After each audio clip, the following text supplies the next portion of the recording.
Okay. Actually, could you do that? I would love to. Okay, please do that. Is he a gross hippie with ugly hair? They're always like short men with gross hair that love the Grateful Dead. He's extremely tall and he has beautiful hair. Oh. I hate to say it. If he's attractive, I'm gonna shoot myself. Well, I mean, actually, I'm gonna ask you when he leaves to tell me whether or not he's attractive. Okay. Because he's 6'4". No. What do you mean no? I You don't like 6'4" guys? Well, it's like it's too tall then. Too tall. Yeah. I've never heard this grievance I'm not from a woman. I don't care that much about height, but at a certain point, I'm like, you're gonna be too short or too tall at some point. What do you mean? Too short or too tall at some? So Like, where do you draw the line for height? How tall are you? I'm 5'5". That took a while. I know. I'm 5'5". I once dated a guy who was 6'3", and it was just Wow. like I can't like look at you unless we're sitting down. Like I just had Interesting. You know what I mean? Don't they look better from that angle though? I don't. When you take a selfie, you take it from an upward angle. Yeah. So you looked better to him. Yes, I look tiny and cute. So that's yeah. you look like a 0.5 camera. Yeah. At all times. But I mean, when you first saw him, you must have been like, "That's the guy. He's 6'3". When I saw him, he was far away skateboarding, and Exactly, I was just like, and you saw that. Exactly, right? Yeah. His silhouette was incredibly attractive. Sure. Yeah. Yeah. 6'3" frame. Yeah, he was. I don't know. I don't want to talk about how he looked because he's really insecure about it. Okay, he's insecure about how tall he is. No, I think he's just insecure about like if I made any comments about how he looked, he's never. What's gonna his full legal name? Don't worry about it. He actually works. He does camera stuff too. He's really talented. Talented. Talented. From the Midwest? Talented, yeah. Okay. Yeehaw. Nice. Allie doesn't pronounce her G's. I don't. Okay, so we break the fourth wall. Mm-hmm. Okay, I'm figuring this out as we go. So you said, would you say Bane? Bane. I hung out with my friends. I kind of said it there. You did. You were closer there. Maybe I tried. What else? Hane, Bane. So if somebody's mom hanged themselves, you'd be like, I'm sorry about her hanging. Yeah. I guess you don't reference it when you apologize. I'm sorry she hung herself. Yeah. You probably wouldn't be like, sorry she blew her brains out. Yeah. Probably just be like, I'm sorry for your loss. Yeah. Yeah, it'd be pretty aggressive to do that. Yeah. While you were peeing and talking to me, by the way, I just thought of this. My mom, does your mom do this? She just like pees with the door open and we all just have to listen to it. And she just like gets mad at us for getting upset about it. No, I don't. Well, I haven't lived with my parents for so long. But during the pandemic, I had to move back home. 19. 19? When are you going to be 25? When is your brain going to be fully developed? Soon. When? Next year. Like a year from now. You just turned 24? Yeah. Oh my God, Harry. Okay. Wait, am I going to be 27 I think it's before funny you're that 25? you thought of me as a kid because I would look at you and think that you were younger than me. Yeah, I always was like, oh, I should So keep my that's distance wild. because he's like 19. Yeah. Well, not like that. That sounded really weird. But I don't know, just like I'm not like besties with like Owen Damon. You know what I mean? Because he's so little. Yeah, well, he's like 17. I think he's 18 No, I think he's now. 17. I think. Actually, he's 19. He's 19. Yeah, you might be right. He's 19. He was born in 2005. He started comedy when he was 18, but I think he's 19 now. Okay, yeah. I mean, but I'm not as wild as like a 2005 baby. Wait, so your birthday was 1995? Oh my God. Wait, so you're like 30 something. You know. 1998. Yeah. Okay. Do you consider yourself a 90s kid? Because you're not.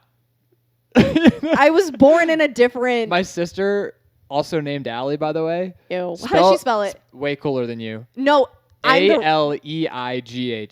Yeah, that's right. It's Welsh. It means princess of the meadow. That's heinous. Fucked. I am not going to lie. Because of how my sister's name is spelled and because of how my parents have programmed us into thinking that it's really cool, every single time I meet an Allie that doesn't spell their name like that, I do look down on them. I look down on everyone that spells theirs like a fucking idiot. Mine is the right way. No, you're Allie, yeah, right? that's the correct way. Recently, if you're going to do it and it's not like the Aleigh, goAlly.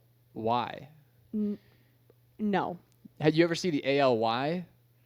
Yeah, I've seen also ALI. I'm like, that's Ali. That's a Pakistani name. That's not even close to Allie. Yeah, you're right. There was an Allie like that in my fucking school. Yeah, I was like, that's just not right. I recently met someone who was named Alejandra, and she was like, I go by Allie. And I was like, kick rocks.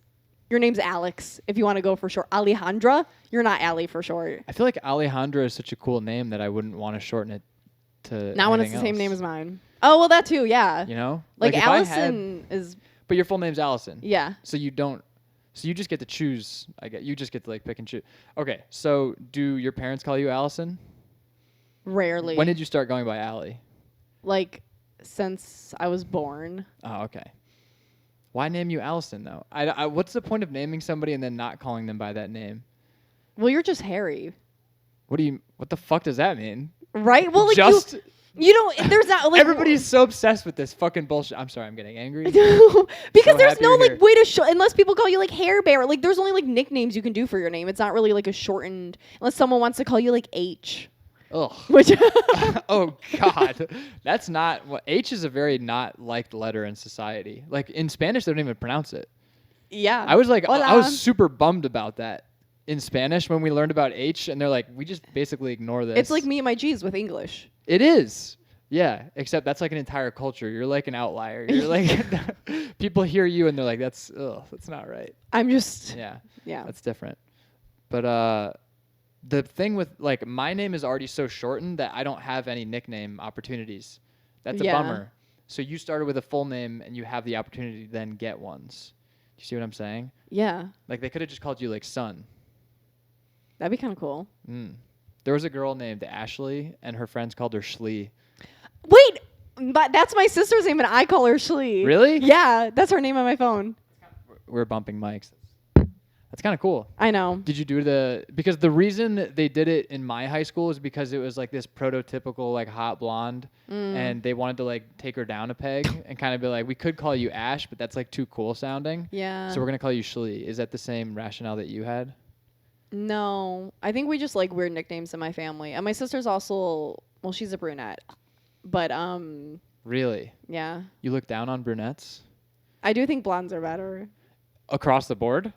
Not Guys like and girls? No, not Yeah, no one likes blonde guys. You know that's true. You know being a blonde girl is a hack. It is. I'm getting angry again. Please, no, I invite it. But you know that.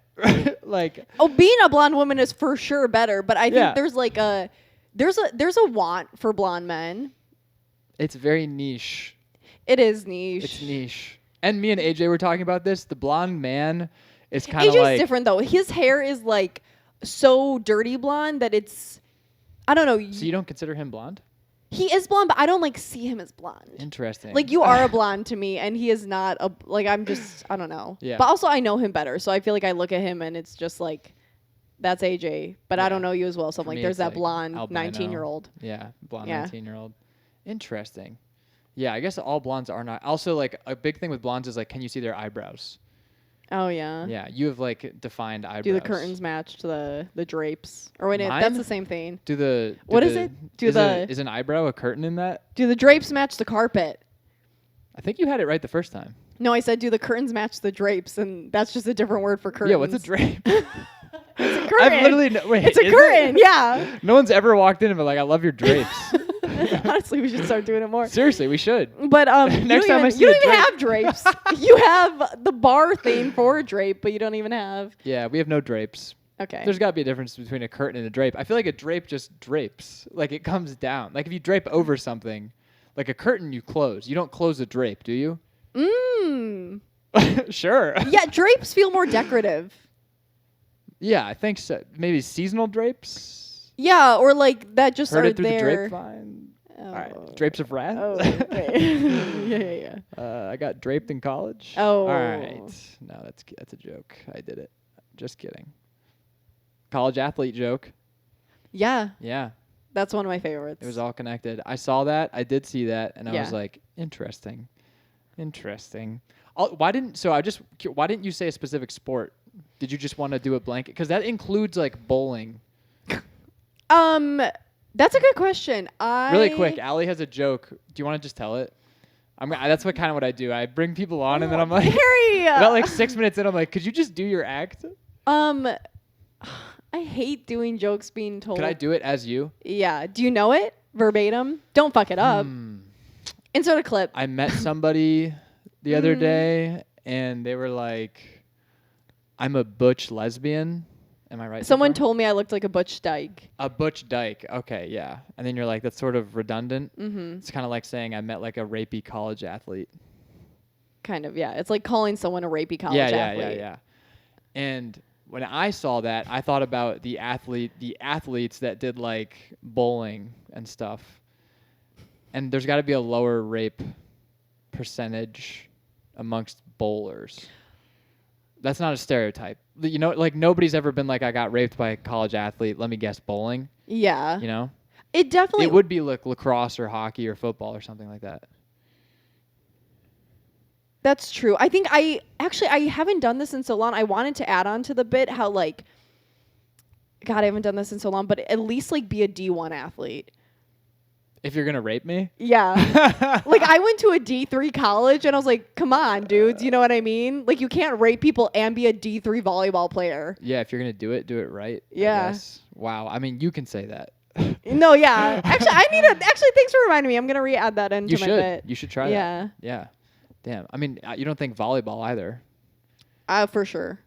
For sure? Yeah, volleyball players are weird. They're always also like they're like really lanky and creepy looking. They're like slender men. They're built like they're just the guys that didn't make the basketball team. Yeah, they're Gumby. Yeah, they are. And then also that's kind of one of those sports where it's like, really, you're a guy and you're playing this? The girls I love extra all annoying the sex, too. all the genders or whatever, but like when you think of volleyball, you think of women. Yeah, but I feel like women volleyball players are just like, in my experience, like extra like. There's something about them that rubs me the wrong way. Volleyball in general, I don't know. I just remember in high school they would just like do these cheers. Maybe I just hate cheers. They'd be like, "Ready, yes," and then like all slap each other's asses. I'm sure the guys would love it. Oh yeah, I remember we fucking so there were a couple guys on the lacrosse team that were dating girls on the volleyball team. Yeah. And after every single huddle that they had, they would just smack each other's asses. Yeah. And they're the only sport that's wearing, well, I guess track and field, but like they just have spandex on. Yeah. So you're just sitting in the stands like, what? Yeah. Between every point? Yeah. Even when you lose the point? You're still giving a celebratory ass slap? Do you think they could tell the difference? Like that was like a consolation ass slap. I don't know. It was weird. It's more than baseball, which is saying a lot, you know? I mean, lacrosse was a lot. I don't think I've ever seen a lacrosse game. I went to a small town, so I didn't have money. It's not... Oh, man. I feel like it's a money sport. It's a money. It's less, let me put this as delicately as I can. Okay. It's less of a money thing as it is a culture thing. You lack culture. That's sort of what I mean, I had a at. fishing unit in gym class, and we just went to the local pond and tried to catch fish for 3 months. So I take that back. What was the final? Hope you catch something? We had to like build a fort too. Like what? Yeah. What? Where did you fucking go to school? In a small town in Illinois. Wait, how? No way. You pronounce the S in Illinois? Oh, sometimes, yeah. You're from Illinois and you say the S? Yeah, because besides Chicago, what does the state have? Me, but... It's got a silent S, I'll tell you that. That was like that's how I pronounced it before I came to college here, and then people were like, hey, dipshit, you're going there, you should probably do it right. So how far outside of Chicago? Like 2 hours southwest. Oh my God! So you were like in the boonies. The corn, yeah. Is that why you always wear camouflage pants? No, they're just cool. Okay, all right. I was wearing them tonight, but then I didn't. I've been wearing them too much. No, I like to dress like a skater. I have noticed that. Yeah. Do you skate? I do. Are you good? No. But I started like 2 years ago. This is so cheesy. I feel like I like really found myself once I started skateboarding. Let's get into that. Let's do it. Was it like a Disney movie where you like, have you seen Surf's Up? No. Dude, what the Wait. You haven't seen a lacrosse game and you haven't seen Surf's Up. You pronounce the S in Illinois, but not the G in gang? Yeah, gang. But... Damn, that was the whitest clip that's ever happened. Okay, remind me of Surf's Up. Maybe I have. Again, we're from a different generation. Shia LaBeouf is voicing. Okay, we're not. Shut the fuck up. You were born in the 2000s. I was born in the 90s. I don't know what to tell you. On Y2K. 2000? Yeah. Oh, yeah, you were. Okay. You're the 2 turn years, of the century. I really want you to understand that you're not that much older than me. Yeah. When's your birthday? June 29th, 2000. So I will turn 27 before you turn 25. That's not that. It's like, but that doesn't count. Whatever.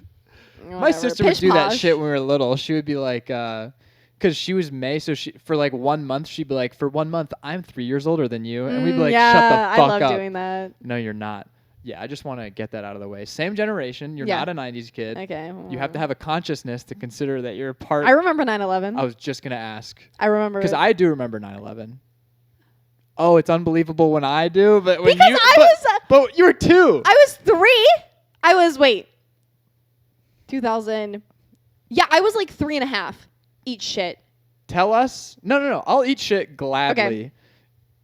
Everyone remembers where they were on that day. What was happening? Walk me through your 9/11 experience. The only thing I remember as a fully conscious 3-year-old. The only thing in Chicago. Sorry. 2 hours outside of Chicago, Illinois. Actually, I lived in Bartlett at the time, which is a little closer, I think, to Chicago. Yeah, but all I remember is I was sitting on my kitchen counter. My dad was like holding me, but I was sitting on the kitchen counter, and we had a tiny little TV, and we were just watching the towers fall. My sister was standing next to him. That was my 9/11 experience. Dude, you just there's no. You said that like you were watching a Super Bowl halftime show. We were just watching the towers fall. Yeah, we were. It wasn't like a casual thing where it was like bop bop. It was I mean, I don't know if it was one like just got hit and then we're freaking out and then another one got hit and they're it like, could have been what? the replays. You're watching the highlights? Yeah. I don't know if it was like the moment it was happening because my sister probably got called out of school. You know what I mean? Because she was 5 at the time.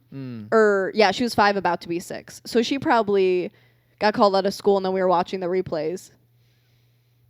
Your dad's a big sports guy, huh? Yeah. Yeah, ESPN that night was crazy, I guess. Okay, well, I don't believe most of that. Okay, what's your 9/11? If you were... What's my 9/11 or what do I remember on 9/11? Because my 9/11 is being called Macklegay. That's real. Actually, it doesn't flow out of the mouth, but it's pretty damn funny. No, it was just the kid in my gym class that called me Macklegay, and we thought it was hilarious. That wasn't actually my 9/11. He's one of the goats. Oh, okay. I put him on, so I'm working at my climbing gym, and then I'll get to my 9/11 tale. Okay. So I'm working at my climbing gym at the front desk, so I run the aux for the whole gym, which is very stressful. Hell yeah. Oh, yeah. I mean, it's exciting, but it is stressful. I don't want people to be like, what the fuck is going on? And if you go on Yelp, like some of the reviews are like, what the fuck were they playing in there? That's funny. Yeah. So, but I asked somebody to put on Wings by Macklemore. Hell yeah. And they were like, what are you talking about? And I was like, Wings by Macklemore. And they're like, I've never heard that song. And I was like, just put it on. You'll trust me. And then like 4 people came to the desk and they're like, hey, it's just not the mood right now. Isn't that a pretty slow song? It's slow and then fast and then slow and then fast and then the rest of it's slow. Do you like Downtown by Macklemore? Downtown? No, not really. That's like one of his worst ones. I'd honestly say that's about where I stopped being a big Macklemore guy. I don't even remember. Actually, I'm going to listen to that after I leave here. Something about a scooter. Scooter? Honestly, yeah. He just talks about riding a scooter into downtown. That's pretty nice. I mean, there's not heart in that one, you know? It's so fun. Same Love? A lot of heart. Thrift Shop still hits. Thrift Shop is a classic. My mom was singing Thrift Shop when it came out. Like, she knew about it. I mean, she wasn't singing it. But she was like, hey, Thrift Shop. And we were like, whoa. I'll never forget. This is super random. We were driving to school. This was kind of my 9/11. Okay. We were driving to school one day, and we were listening to that Meghan Trainor song. Oh, My Lips Are... Or no, what is it? All About That Bass. Yeah. And she was like, I'm all about that bass, And I'm just like, what fucking age was I? Whatever you were, minus barely 2. And then... I was in high school, so you were in middle school. Probably like a freshman in high school. Something like probably that. Probably like 7th grade. But I was sitting in the back, and I was just kind of like, yeah, this is pretty catchy. I like this. And then my mom just goes, you know what this is about, right? And I was like, we were all like, no. And then she was like, she's saying like, it's about having like having a big ass. That's what that is. And we were like, what? And she was like, it's all about that bass. She's saying like, she's like, it's cool to be like a thicker girl. And I was just like, what the fuck? And it completely ruined my worldview. It was devastating. Did your parents let you listen to explicit music growing up? Yeah. I mean, I just didn't really I didn't listen to music. I still don't really listen to music. But Macklemore is the GOAT. I feel unsafe suddenly. Yeah, everybody gets so freaked out about that. I don't know why. It's like well, now you're looking at me like Hannibal Lecter. Because it's like, to me, like, music is so similar to comedy. Because you have to think about, like, the play on words, like, the rhyming, the, like, rhythm of how you deliver it. Okay. Like, writing lyrics to me and raps is so similar to writing jokes that they're, like, hand in hand for me. And I'm a dancer, so it's in my body. What's your favorite dance? No, we'll get to that. Okay. Will we? That's interesting. I think songs are, I don't know, just like I didn't really understand the point of them. Like when you hear a joke, you laugh. Music makes you feel something, or it should. I mean, now because I get into sad moods and I'll play sad music, like, and that's what? how I know. Give me an example of like some of your favorite sad songs. Dude, this is kind of bad, but so I went on like 5 dates with this one girl, and I thought it was going amazing, and then she was supposed to come over to my place, and then she just texted me. She's like, I'm not looking for a relationship, and it was over, and I was like, fuck, that sucks. Yeah. And then last week, only like 4 days ago, I heard a song at the climbing gym, and I remembered that song was playing on her TV while we were hooking up. Oh, my roommates are about to fucking... What's up, dude? Hello. Wait. She has something to talk about with you. Yeah. Yeah. She also thinks you're... Well, whatever, but... Are you ready for this? This is my roommate, Tony, off screen. Hello, Tony. Do you want to come on screen a little bit? Dude, this could ruin your career. Thank you. All right. I hate the Grateful Dead. Okay. Deeply. He's whatever. Only one of the best guitarists of all time. He is really good, but he's not an original member. I'd say it's a bad Yes. reason. He's kind of dead. Jerry Garcia died. It should have died with him. It's John Mayer. You can't use that as a defense. Why, He's I not an wouldn't original use John member. Mayer. No, I would rather do anything else than see the Grateful Dead. Listen to All Along the Watchtower with John Mayer. The guitar solo tells you everything you need to know. Yeah. That's all I have to say. Now Do you like any good music? What's good music? Anything but the Grateful Dead. Anything but the Grateful Dead? No, that's pretty much it. Interesting. I get why you don't like music, Harry, because if all you're listening to is his Grateful Dead music playing in the background, I wouldn't like music either. He's always blasting Grateful Dead while doing his auditing. All right, thank you. Yeah. So Sorry you had to come home to that. Just being berated about your music choices. I mean, I like that your him- toothbrush is on your fridge in your room. You went in the bathroom or like living room? I'm just pointing it Oh, out. that's a common myth. Shit. The way I shit, yes, but okay. Okay, bye. Nice meeting you, Tony. Too tall. He's Oh, she whatever. licked her lips. It's disgusting. No, I All right. had. Anyway, so this girl Go that back to broke her. my heart. Yeah. So Wait, how'd you meet this girl? Hinge. Okay, of course. I mean, yeah, and I'm not a dating apps guy, and I'm since off of it. I literally wrote on my calendar in Sharpie, Hinge is not worth it. Hell yeah, Harry. But then get this, I flipped to the next month and I forgot and I downloaded Hinge. But then I was on it for 2 seconds and I was like, oh yeah. So I need to rewrite that on my calendar. Yeah. But we met on Hinge, and I've only gone on like 2 Hinge dates ever. So I was super fucking nervous. I'm also just a nervous person. And so we meet up. It was like awesome, such easy conversation, effortless the entire time. We played naked chess together. That was like a big thing. So I was like, a deal is sealed. Yeah. But we were on her couch hooking up, and the song "Nothing Matters" was playing. By whom? By, I guarantee you, if I open up, let's see. Wait, this actually. Also, I can't believe you're on Android. Grow up. Dude, it's the song that's on right now. Nothing Harry, Matters by The Last Dinner Party. That's so gay. See how it's on loop? It's on loop? How long ago was that? I've never heard that song. I don't even know that. Dude, it's really good. Okay. It's like I'm honestly at the point where I'm like, was that even playing? But I remember there's a part in the song that says like, I will fuck you like nothing matters. Okay. And it actually is a really good song. Yeah. And I remember while we were hooking up, I heard that lyric and I was kind of like, does this just like not matter?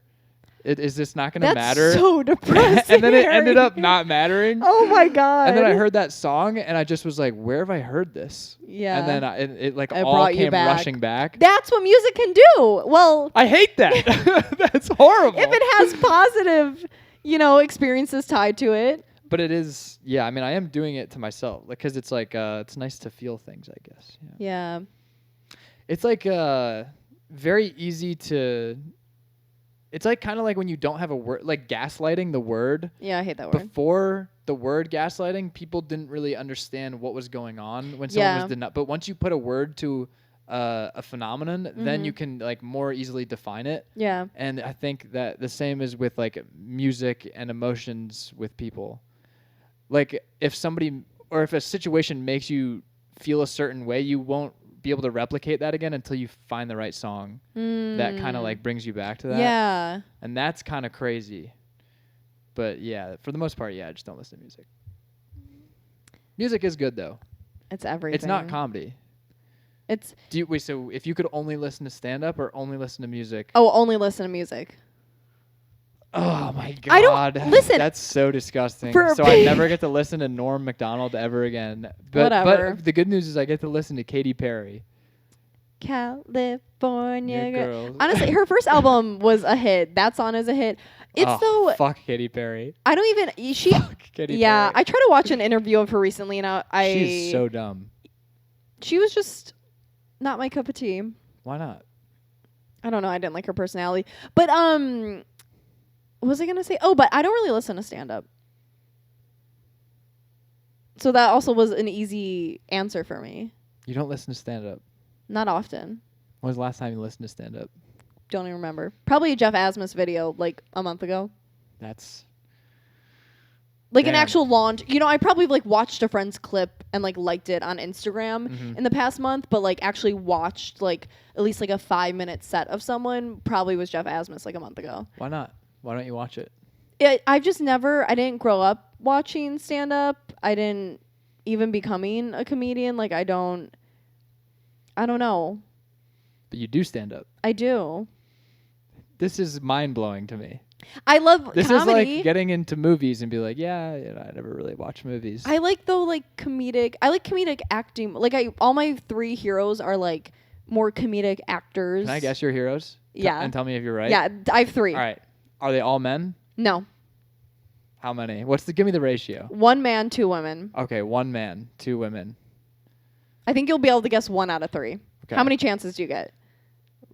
Just give me 1 chance for each name. So just 3. Okay, so for the man, I'm just basing this off of like what I've seen of you doing stand up. Okay, the man, I think the man does stand up. For the man, I would probably say Carrot Top. Who do you think I am, Harry? What? Gallagher? Who? Oh yeah, Gallagher. Gallagher? You're you don't talking know Gallagher? Like me. No. What? Gallagher? He's the guy who smashes watermelons. No. Okay. So I'm gonna reset my answers. You can, if there's 2 women, you don't have to be like I'm only gonna guess women. You can just guess top 3. If another man comes to mind, and you feel strongly about it. John Mulaney. No. I mean that's every white. I do really like him a lot, but he's not like one of my like who I look up to. Michelle Wolf. No. I said actors. Oh fuck. Nunchucks. Yeah. Meryl Streep and Angelina Jolie. They're not comedic actors. Tina Fey. No. Amy Poehler. No. You're just going for the easy answers, my guy. Oh, I didn't know this was like Wanda Sykes.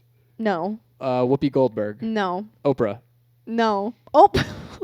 Queen Latifah. No. Queen Latifah in Madagascar. No. As the hippo. Gloria. Wow, I'm actually disappointed you didn't get 1. I thought one of them would have been easy. Especially because I said earlier I like physical humor, and all of them are very physical. Joan Rivers? No. But she fucking is a badass bitch. R.I.P.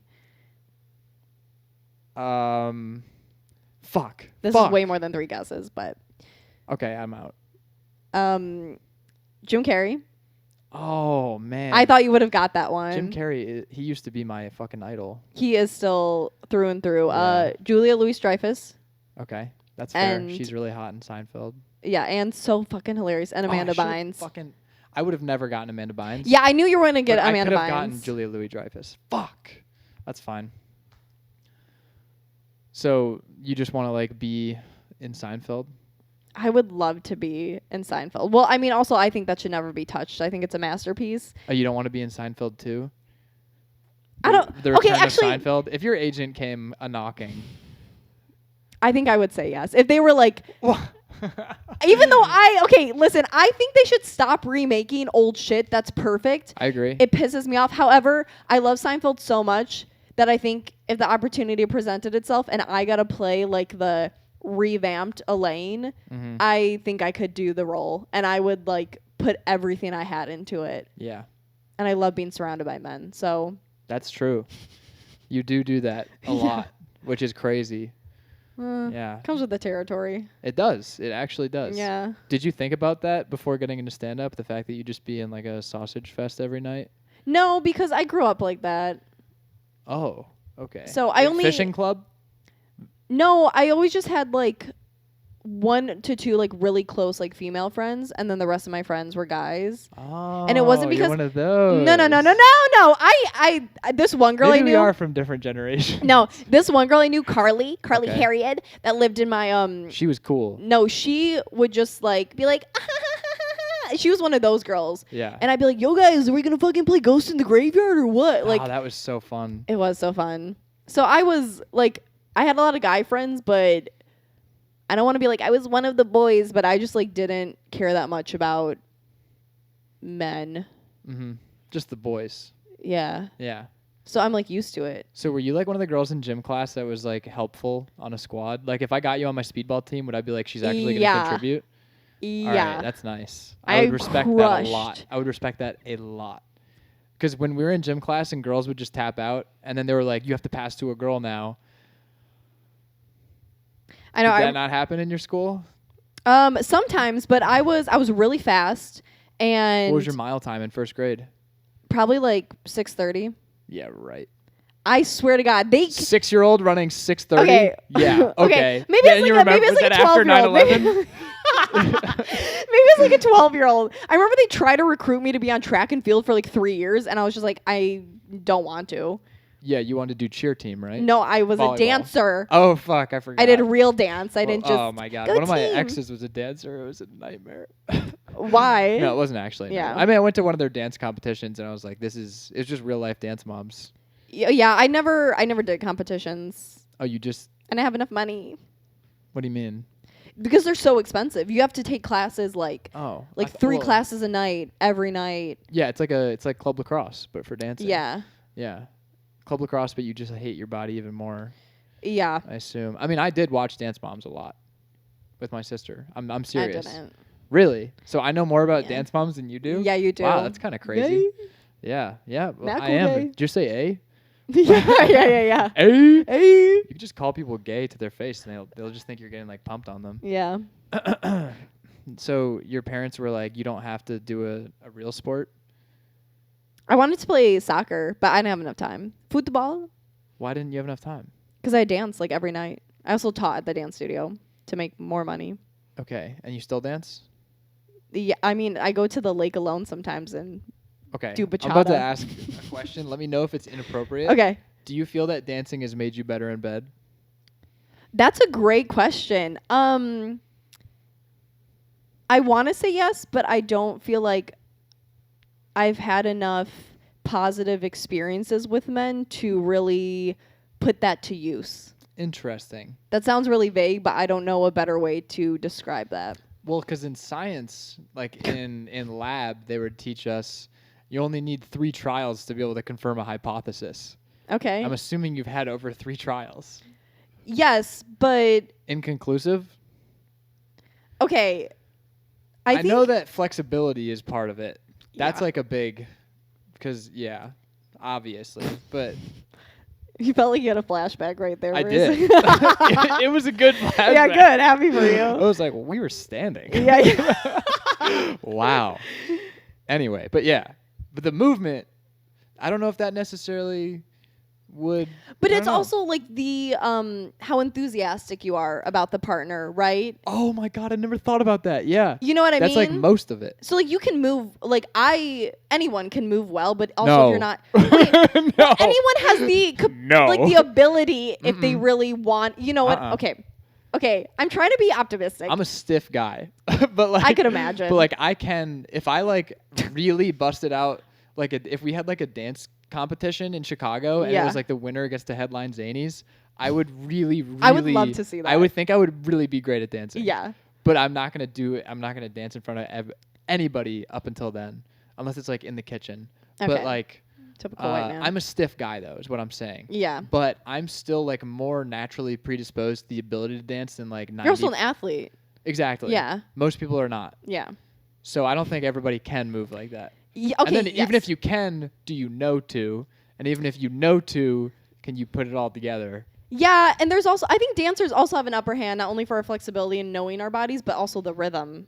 Okay, rhythm's big. But that's what I'm saying. Rhythm is being on the same page with the other person. Yes. Because if they're going at 4/4 and you're at, I don't know. Going on 3 count? Yeah. Something like that. Doing a waltz tempo. Inside waltz. I think though it's the enthusiasm too, like enthusiasm. Mm-hmm. I think I'm dyslexic too, but that also depends. And I don't think I've ever had a consistent partner I've been enthusiastic about, which is a really sad statement, but it's true. Really? Yeah. So how long was the longest you remained enthusiastic for? God, I feel like about that. The one person would never watch this, but what's their legal name? That's my social. I'm gonna believe that, obviously, but is that actually your social? Uh-huh. Harry, why would you even? Okay, I've said that on stage. That's crazy. I've been just bombing so hard that I was just like, I just said my social security number. Yeah. That's so fucking crazy. Yeah. Oh my God. You're funny. You don't need to do that. This guy. Yeah, the longest physical partner I've had is what? Physical partner, sexual partner. The fuck? I don't know. Doing a PG-13 We're version. somewhere you just like we stayed together with our minds. Yeah. The longest was 1.5 years. Okay, that's a long time. Yes, but we weren't dating. Of course. So it was like in spurts. Mm. So I think that had a big effect. Like it'd be like. That's good though, right?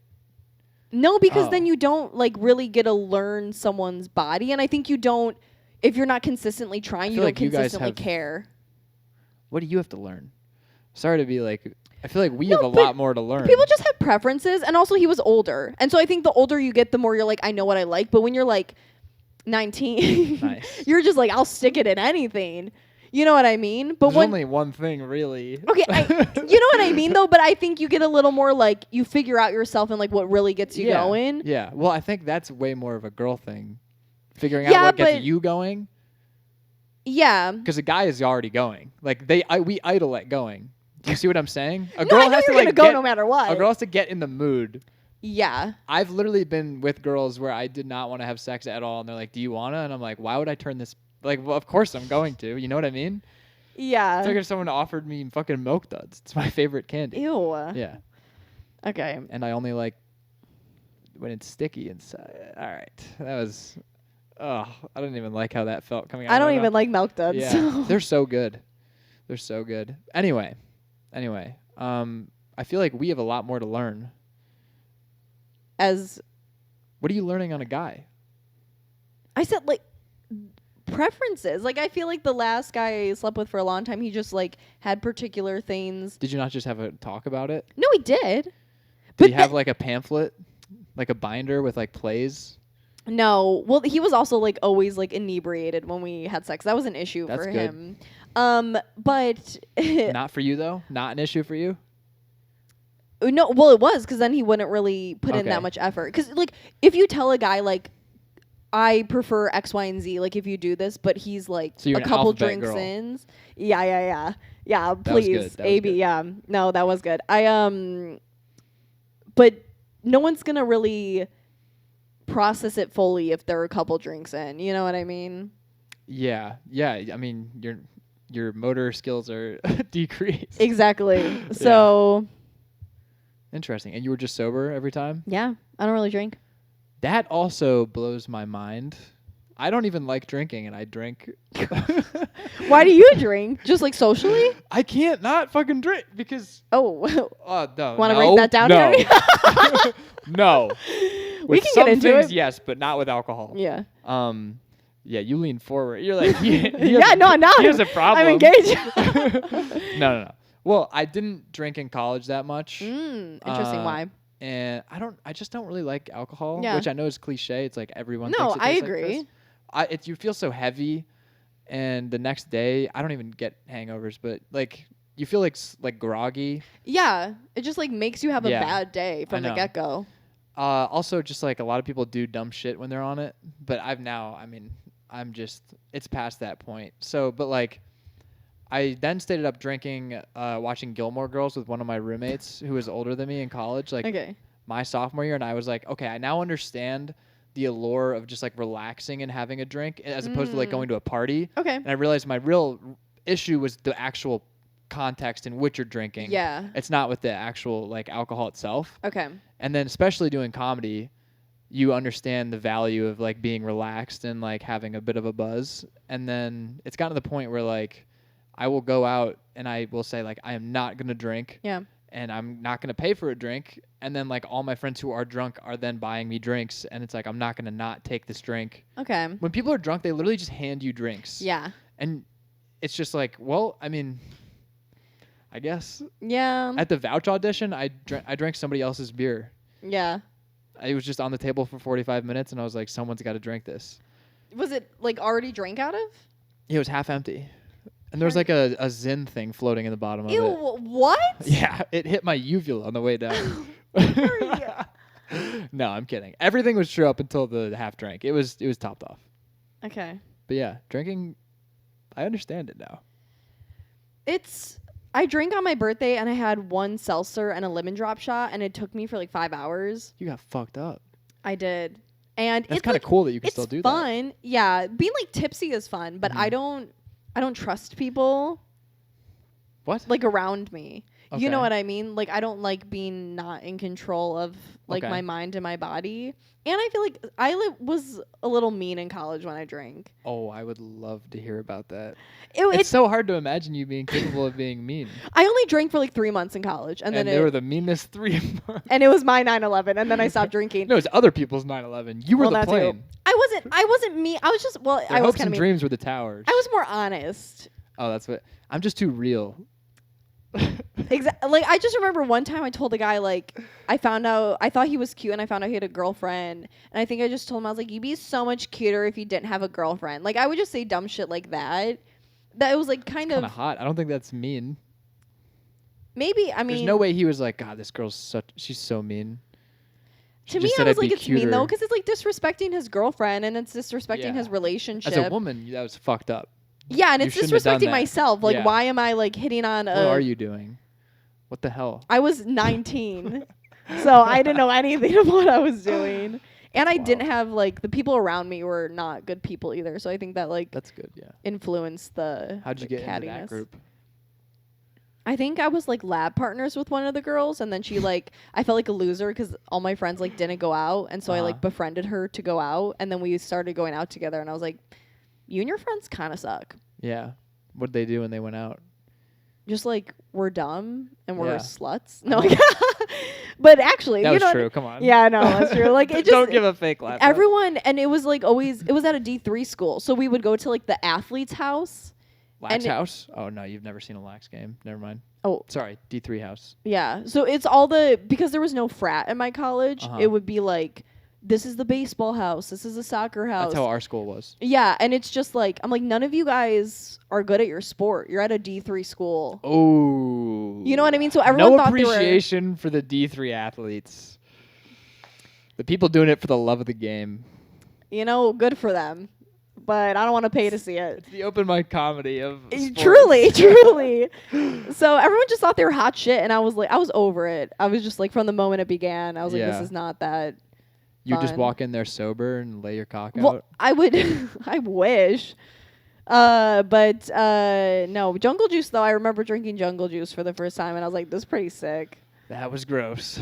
Jungle Juice was gross. It did get you fucked up, It did get you fucked up. Yeah. That's interesting. So you would hit on guys? Yeah, I still do. And I think someone told me recently that I seem like an aggressive dater. That's mind-blowing. I've never met somebody that will hit on guys, except for other guys. And then they're very aggressive. All your viewers right now in the comments. All of you guys. They're probably so Tell mad. Harry how his legs are looking tonight. Woo!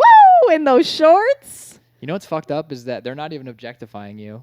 It's all on me. Like, do you feel left out? No. Yeah, I've had my turns. Come on, you feel a little left out. No, it's okay. They're all jerking to me right now. Good. There's not a single guy rubbing it to you right now. That's fine. I mean, if they saw how small my tits were, maybe they would, but...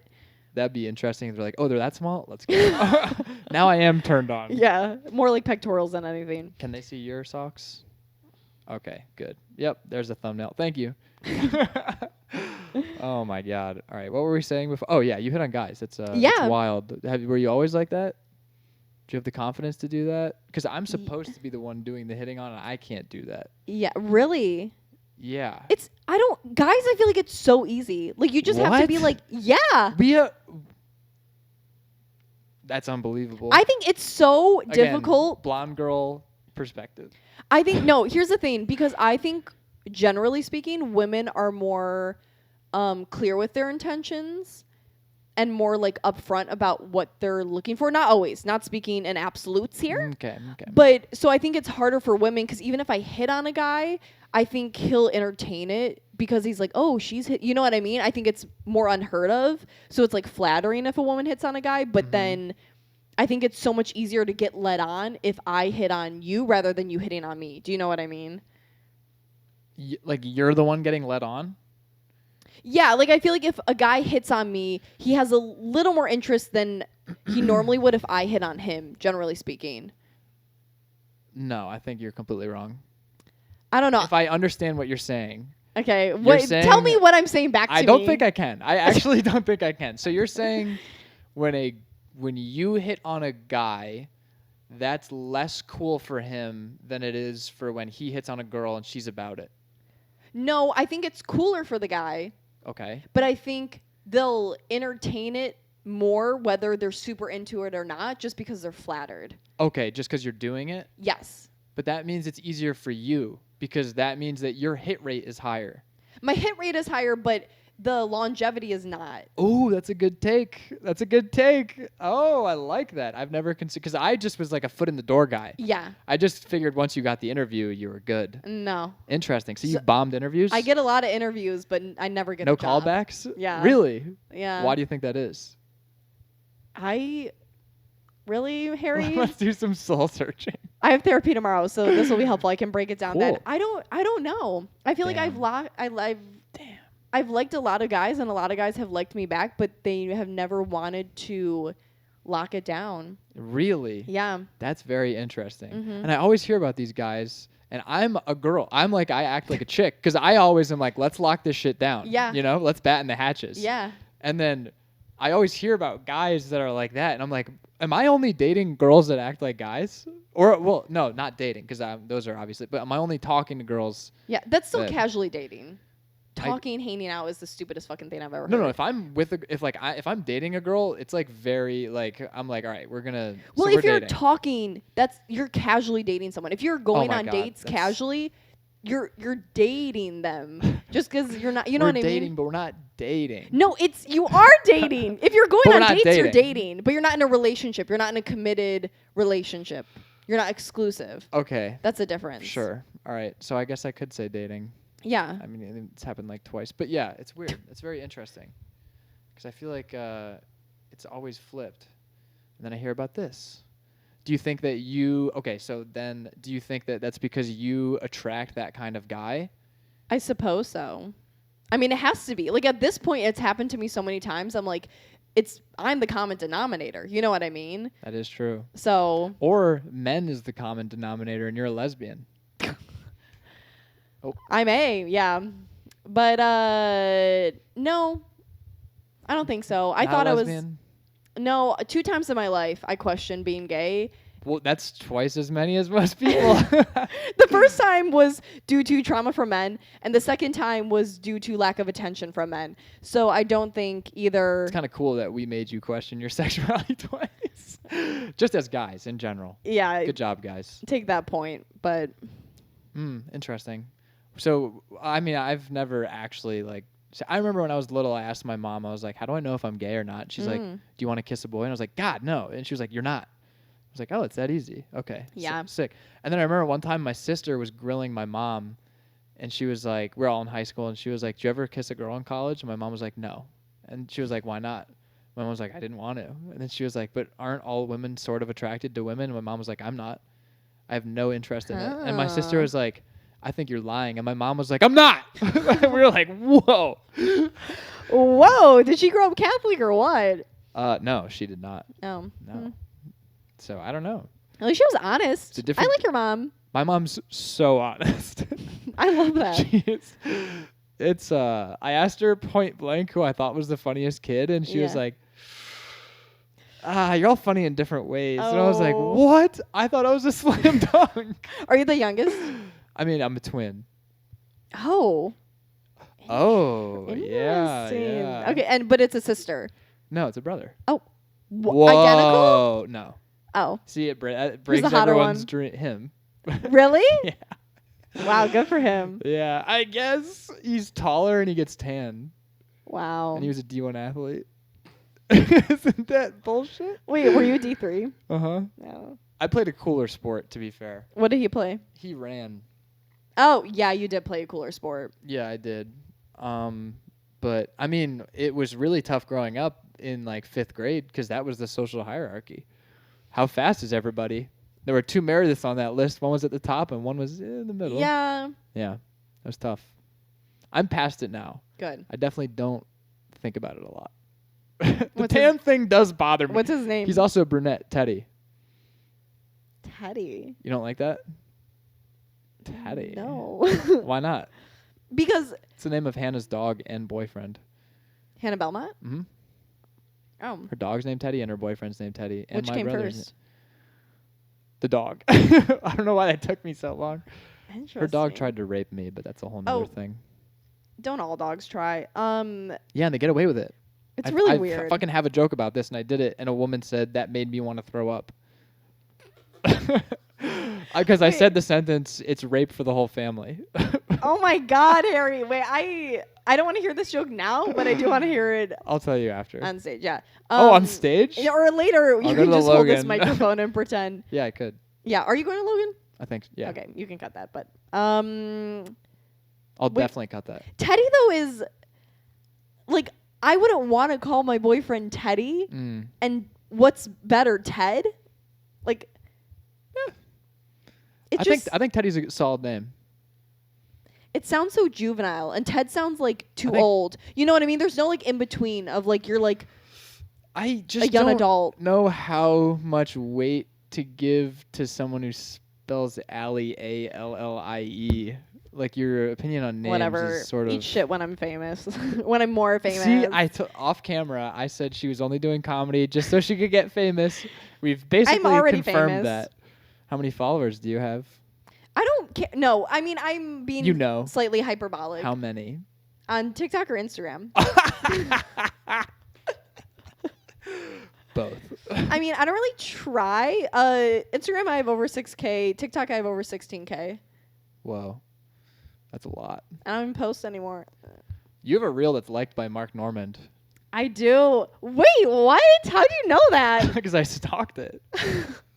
Okay. I've stalked everybody in Chicago comedy. Honestly, good for you. Have you not? No. Yeah, me neither. I don't want to like pay attention to people. Yeah, I don't either. That I like. We're a community, and like I like. That's a crazy. But you are technically right. Yeah, we are a community, and like I love being a part of it. But I don't. I care about the people I care about, and I care about the community as a whole. But like I only pay attention to the people that like I genuinely feel a connection with.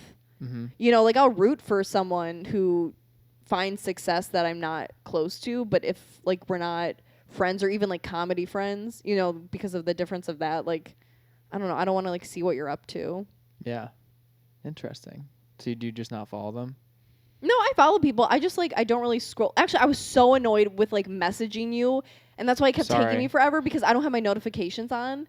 Like I don't really scroll Instagram. I don't really look through people's story. Like I just go on it like once or twice a day, and so I kept meaning to be like healthy.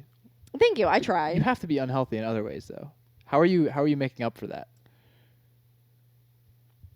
I'm pretty healthy person. Really? Yeah. You're just I don't want to give them that. Fuck. He's going to timestamp that now. I mean, most people are like, so you're not addicted to social media? No. Most people are like cripplingly addicted. Most people, it's pretty bad. Pretty. I do watch YouTube a lot, but I don't think of that as a social media because I grew up on it. It is, but I agree. I agree, but we're wrong. No, there's we're a comment section. It's social media. There are hashtags. Come on. Yeah, Stop lying to yourself. No, I think there's a send button. There's a share thing. Well, now it's different because there's reels and You're stuff. You're talking about when it was just 9/11 highlights. Yeah. Yeah. The good old YouTube. I always thought it was, growing up on it, I appreciated it because it was like, I don't know, it felt real and you could be a part of it. Mm-hmm. You know what I mean? And social media now I think is like, I don't know, too many people see too many things and the content is so short that it just changes it. But like long form content, it's like if you're commenting on it, like you probably are putting more thought into it, generally speaking, on YouTube compared to like a reel that's 2 seconds long. It's less diluted. Yeah. Yeah. But now they have YouTube Shorts. Yeah, which is annoying, but I think of YouTube as something different because I replace that with like I don't really watch a lot of TV or like movies. I just watch YouTube videos. What do you watch on YouTube? I mean, I'm afraid to ask. Let's just see what my homepage is. I'm curious as to what this will be. Okay. Oh no. So golf, short, dog, attractiveness by age. Oh, that's sad. Shane Gillis. Okay. Crash course. Dude, I'm pretty proud of this so far. Tennis, football, norm. Ignore the shorts. What is that? Sports. All right, another norm. Climbing. This honestly, just comedy and sports. Well, I keep my porn separate. Like, there's some guys who let it bleed over into their social media, and I do not understand that at all. Yeah. Where they're just blue balling themselves constantly. Have you seen that? Where, like, their explore page is just chicks in bikinis, and you're like, don't you just want to go all the way if you're going to just stare at that? Does that not? It's like chewing gum. I don't like chewing gum because I want to fucking... Food, you have it and you swallow it. Every time I'm chewing gum, I get past the initial flavor burst and I'm like, what the fuck? I'm just doing manual labor now. What am I doing? I hate this. I mean, I guess though I don't have enough. I don't look at my friends' Instagrams that are males and see their bikini pictures. Oh, okay. On their feed. Yeah, me neither. It's a pandemic. Social media? Bikini pics. Oh. On social media. Yeah. Yeah. People are just giving that away for free. It's crazy. I know. I put that behind a paywall. I almost started a Patreon for this. For your feet? Mm-hmm. Hair. Can you guys actually comment below whether you are into Allie's feet? I am curious. I want to know if this is just a me thing. Because AJ had his feet out last time and they loved it. Which I did not tell him to. Yeah. He just did like bare feet? Uh-huh. Oh. And dude, he clapped choice. them together like this at one point. Ew! I know. Without, I look so concerned. I know. And I didn't even prompt that or anything. He just did it. Okay. Like he was telling a story, you know how Italians use their hands? He just like incorporated his feet out of nowhere. I kind of love that. We were both like, whoa, dude, what the fuck? Yeah. It's kind of like something a Grateful Dead fan would do. Yeah. Really against the Grateful Dead. I am. Well, so you said the reason you don't like it is because you can't dance to it. Does that mean that's one of the reasons? Yeah. Does that mean that you like to go to places and dance to music? Places don't play enough good music to do that. What is your definition of good music? Not EDM and not Grateful Dead music. Like jam bands are hard to dance to, and EDM music, and like there's some good EDM. Like I like Zed, I like Avicii, R.I.P. He was great, but besides live a life that, you will remember. That's Avicii, right? So live a life you will remember. that Calvin Harris is pretty good too, though. When I Alright. met you in the summer, memories. Yeah. The one with the couch? No. In the backseat of my Rover? Oh, the Chainsmokers We're not ever song getting older? with Yeah. Halsey. That was a good song too. My best friend who's a girl hates that song. She fucking hates Why'd it. you emphasize my best friend? That's a girl. Because I have a best friend who's a guy and a best friend who's a girl. Cute. I feel like that's fair. I guess so, but I guess you could just say. Also, my because best if I said it was my best friend, you would have assumed it was a guy. no, because you would have said my best friend. She hates that song. or No, I whatever wouldn't. I song. wouldn't have thrown the unnatural she in like you did. I would have been like, just like my best best friend friend, the madam. Why would have I enjoys- assumed it was a male? Because it's chain smokers. So Or you would have assumed they were a. a what? Oh, gay. Oh, good callback, Carrie. Oh my! I'm sorry. Oh my! Ood callback. Yeah, whatever. Anyway, yeah, she hated that. So what music do you like? Classical, like Mozart, Ed Sheeran. Ed Sheeran does have some bangers, but Dude, that's thinking out loud. Come on. That one's when my legs don't work like they used to before. that was our slow dance song for prom, and I was pissed. I was furious. I don't. I was so mad Why? because I hated prom, and I was like, Why'd you hate prom? "Fuck prom." Oh, Sorry. someone didn't get laid that night. No, I did. Oh, No, I didn't. I got laid in Ireland. I lost my virginity in Ireland. that's kind of cool. I know, but I'm cutting. I'm actually gonna censor my face when I do when I edit it. But anyway, that's not what I did. I cannot go into places that are like crowded like that, and then like be free, and let go of my. I can't like do the public dance thing. Oh, It's like it was just a bar mitzvah that was less Jewish, and that's the best part of a bar mitzvah. is the Jews Mhm. and the brisket. Yeah. I mean, I guess The so. bris. I don't remember slow dancing. I remember this guy that I called Shrimpy. Huge cock. Never found out, but he asked me to dance, Fuck. and I said no. And then Low by Flo Rida came on, and I ran to the dance floor, and that's all I remember from prom. Oh, I thought you were gonna say like that came on. And you were like, I changed my mind. no. I went danced by myself in my ball gown. That was like my only memory of prom. I didn't really like prom. Did you have either. a prom date? No, I never had a date to a school dance. I mean, I only had one to prom. Did you not date in high school? Not really, and no one ever asked me to a dance.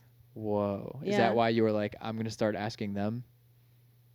I feel like I was so blatantly hit on guys in high school, but I'm imagining you like the Steve Buscemi thing with like the skateboard over your shoulder, just hitting on guys, and then being like, what the fuck? yeah, I don't know, but yeah, I don't have an answer for that. You just started hitting on guys in high school, and it just Yeah. never worked. No, sometimes it does, but it doesn't go anywhere. Yeah, I forgot about the quick burnout time. Yeah. Damn. Whenever it works for me, it's like we're gonna get married. I feel you ever like wow, I'm so interested. So are you the type of person that when you meet someone and you hit it off with them, you're like, oh, this might be it? Yeah, I'm a fucking idiot. I literally, all my friends make fun of me because of how quick I say I love you. It's just Oh like no, Harry! it's just devalued it What's the so quickest much. you've said I love you? Oh man. Okay, let me actually think. Okay, I can't say that. I just almost said it one time. That would have been really bad. How long was the relationship? It was not a relationship. Okay, how long were you casually dating this That was woman? like a weekend. You knew her for a weekend? A week in. Oh, a week. We'd known each other for like a month. It was like Pavlov, the dogs. They like ring the bell and they drool. Because with my ex before that, every time we had sex, I would just match what they would do. And this one girl was like very, like, if you were having sex, it was like, I love you so much. No, I love, like, that kind of, like, ultra. And I was just like, I'm just going to mirror what they do, you know, match the vibe. And I say that now, but I was, like, very into it. I was like, I went into that relationship being like, babe is stupid. I would never call someone babe. And then I was calling her baby. I was saying, I love you, baby. To your ex-girlfriend? Mm-hmm. Okay. That's bad. I can't believe I did that. Whatever. You're in love. Or do you look back and you think you're in love? I was not in love. I mean, what is love? Don't hurt me. But I think Baby, don't hurt me. I have this discussion with my friends at home all the time. Because it's like, the quickest I've said it, I think, was a month and a half. Okay. That's quick. I once had the gross ex-boyfriend that loved the Grateful Dead. He said it 9 days after our first date. Do you have a joke about that? No. Oh, damn. I could have sworn you. That's crazy. He was. Well, did you say it back? No, I don't think so. You don't think so? So you don't know so? I like really blocked out that time with him. He was really disturbed. But he was creepy about it. I love you. Like how? And he like expected to have sex after. Well, yeah, duh. But okay, but 9 days after. I love you. Why is your shirt still on? What's going on? It was, yeah, he was nasty. That's wild. He said I love you, and then what happened? Come on, you must remember. You remembered 9/11. I did partially. I blacked out like that whole relationship because I really don't know why I dated him at all. And I hope he watches this one and leaves me alone forever. What's his legal name? No, I don't want to say because I don't want anyone to look him up and be like, you dated that person. What was his nickname on the street? He didn't even have a nickname. He didn't really have What's his middle name? I don't even remember his middle name. I really blocked out so much. Whatever his name is, I'm going to make it the title of the app. People, if I said his real name, he had like 3 DUIs, so people could find him. Oh, okay. So this guy's a real winner. Yeah, I don't know what I was doing. Wow. That's kind of wild. And you were like, this is it? I'm going to settle down. No, I knew it wasn't it. That too. I never thought I would be the person that would get into a relationship that I never saw. But I remember telling him like a month into dating, I was like, I would never want to have kids with you. Whoa. I said that to his face. What'd he say? Well, he hated kids. I think he was like, why would you say that? And I was such like, a red flag. Because hating kids? My mom and I have had phone calls about this. That's so I do think it's pathetic. weird when people like hate kids because I'm like, we have all been children. Yeah, what? That so makes no sense. it doesn't make any sense to me. You just hate humans. Yeah. That's what that means. And like some kids are cool, happy. some kids suck. Yeah. Yeah, and honest. I think kids are the best. I love kids. So do I. Seriously. They're so fucking fun. They're so fun to have conversations with. Yeah. They'll just like, you can just ask them anything. When you ask adults anything, they're like, what?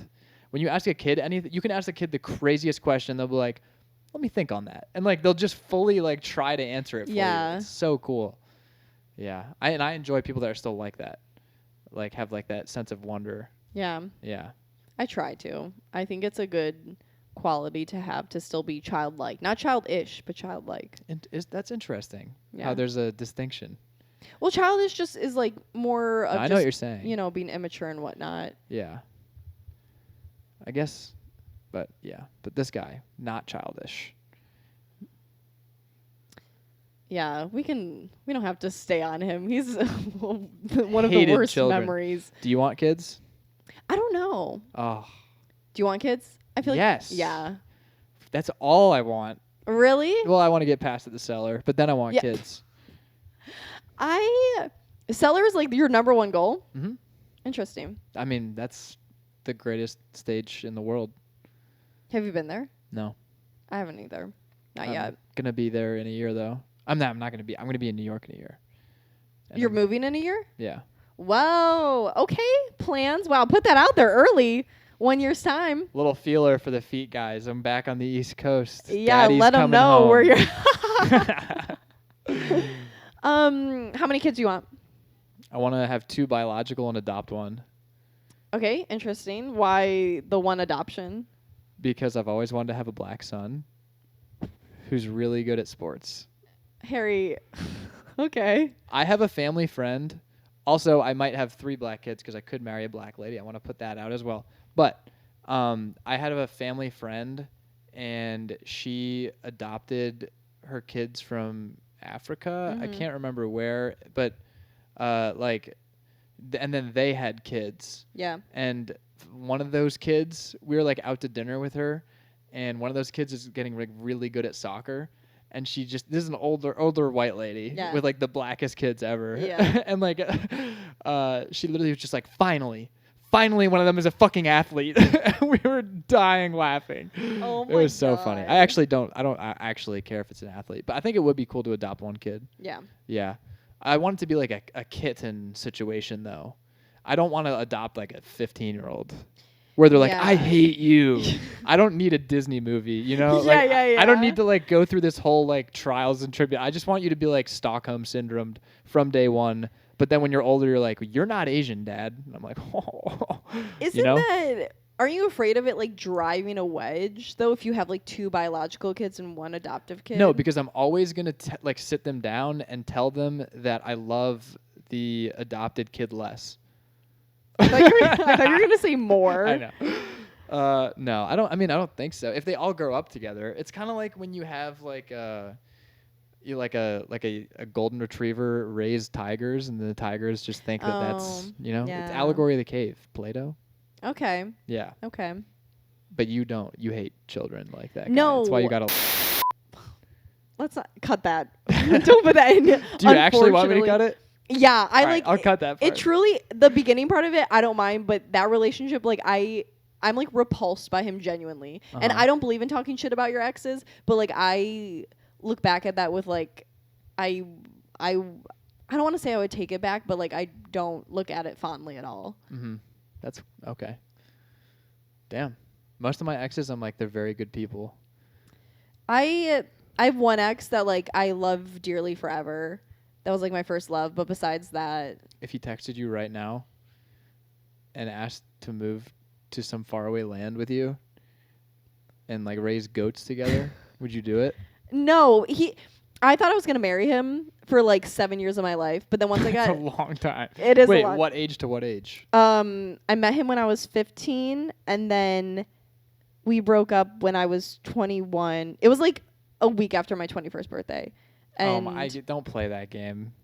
What? I can't stand when something bad happens to somebody and they're like, it was 3 months before my half birthday.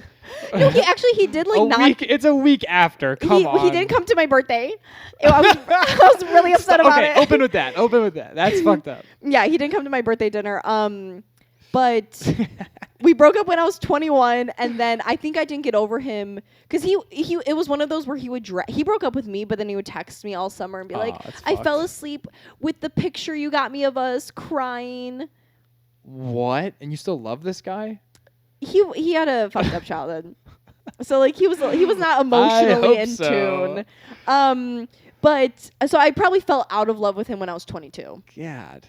So 7 years. Was there like a day where you were like, you know what? I don't love him anymore. Do you remember that day? No, I think when I met someone else when I moved to the city, everything, you know when you like go back to the last before you meet the next? Yes. Yeah. I have done that. And it's like, even if you don't want to be with them anymore, you still refer back to them because it's like the last example. Yeah, it's the last thing you knew. It's also comfortable. Yeah, and so I think I did that until I met someone when I moved here. But I was out of love with him for a while. Yeah. Before that. So I don't think there was like a day. That's fair. I went back to a girl one time and then ended things like finally. Like I was like, that's actually it. Yeah. And my mom was just like, no, I get it. You just closed the loop. And I was like, what the fuck? What? She kind of nailed it though.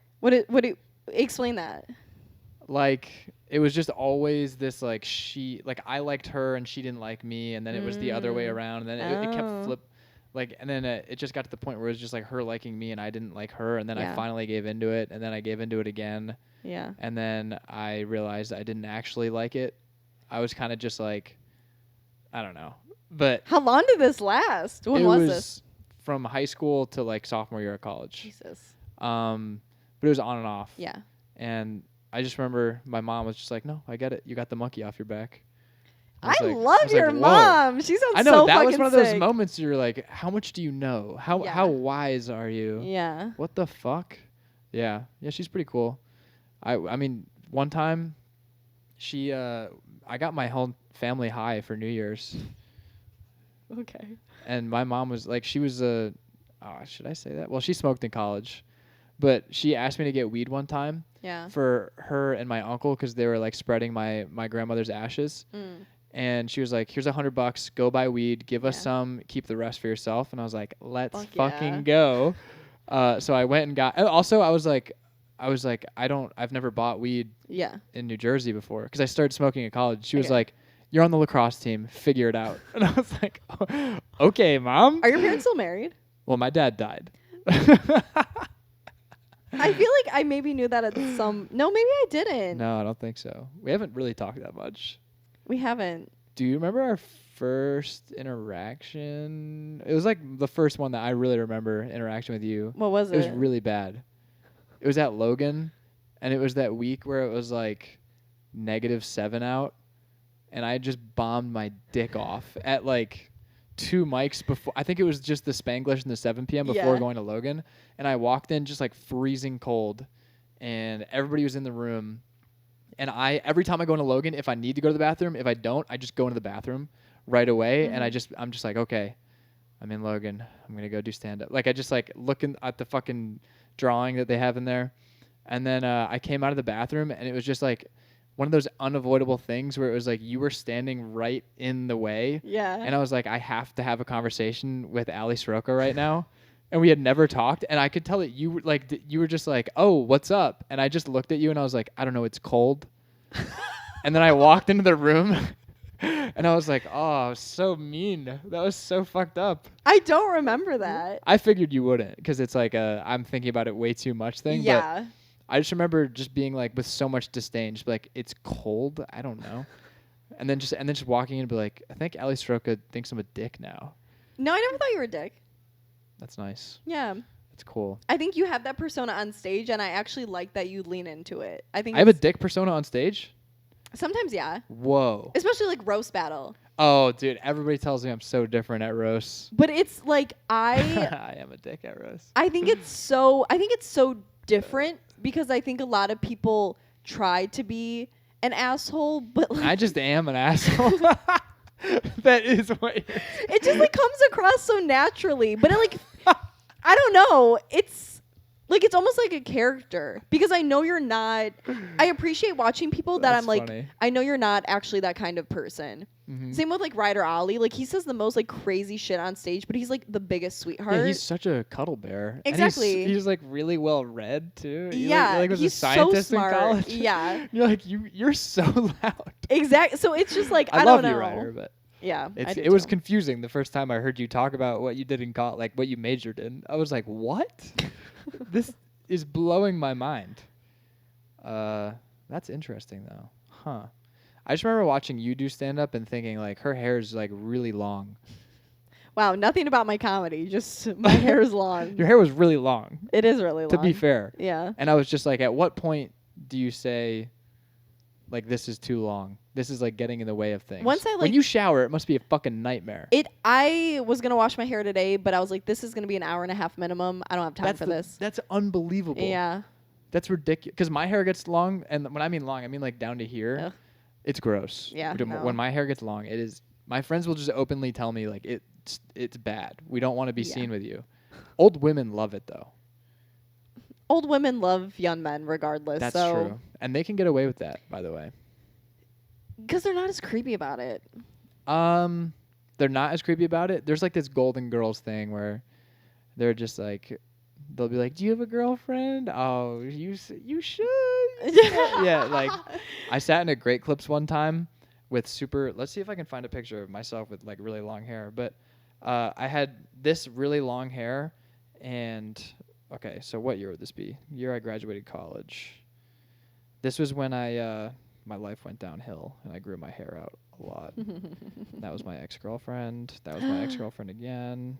Cute. You still have pictures? I just haven't deleted them. I only have pictures of my first love. The gross boyfriend I dated, I deleted everything. That's crazy. I don't want to remember You just go through and clear it out? Yeah, I did one day. Wait, hold up. Honestly, Those curls are kind of incredible, Harry. Dude, that's what I all hope the you girls insert say. a picture. Wait, Wait, you look kind of like you want to shoot someone. Isn't that wild? You don't look like yourself. I know. I look like a different person. It's kind of. You look like you live in Huntington Beach. Oh yeah, this is the craziest one. Hold up, I kind of like it. That was the most unexpected turn. I thought I was gonna hate it, but you kind of look charming. Wow. You look like a dashing young man. That's pretty unbelievable. Well, I'm glad you said that because what I was gonna add is every single guy told me it looked like shit. Every single girl was jealous. Like, I really like your curls. Every single girl. Curly hair. It was crazy. Curly hair is superior. I wish I had curly hair. I love curly hair on men. Can you just curl your hair? Yeah, on men? Yeah. That's like my preference is curly hair. Like obviously whoever I marry, I will love them dearly, but like when a man has curly hair, I'm like, fuck. Would you marry a bald guy? Listen, if he goes bald, we'll have the tech to get him hair. Oh yeah, I'll be more successful and famous. I'll have the money. But no, it's not, I don't know. I can't think of like a really. Actually, one YouTuber I watch. Have you ever heard of Baking with Babish? Binging with Bab, yeah. Or whatever. He's got bald. Nice he's like 36, but he's so funny. I'm like. Also, his voice is beautiful. Yeah, there's something about him that I really love. So I feel like it's all personality for me. I feel like looks don't really matter. So it's most women, isn't it? What? I feel like women are more willing to overlook physical things than men. I feel like I see so many hot girls with like schlubby dudes, and I'm just like, what are you doing? Like, do you not? That was my ex-boyfriend. Exactly. I wish he didn't even have a good personality, so. I wish I still had. I don't know if I have like one picture I would show you, and you would be like, Allie, what? What'd your mom think? My parents did not like him. My sister, no one in my family liked him. Wow.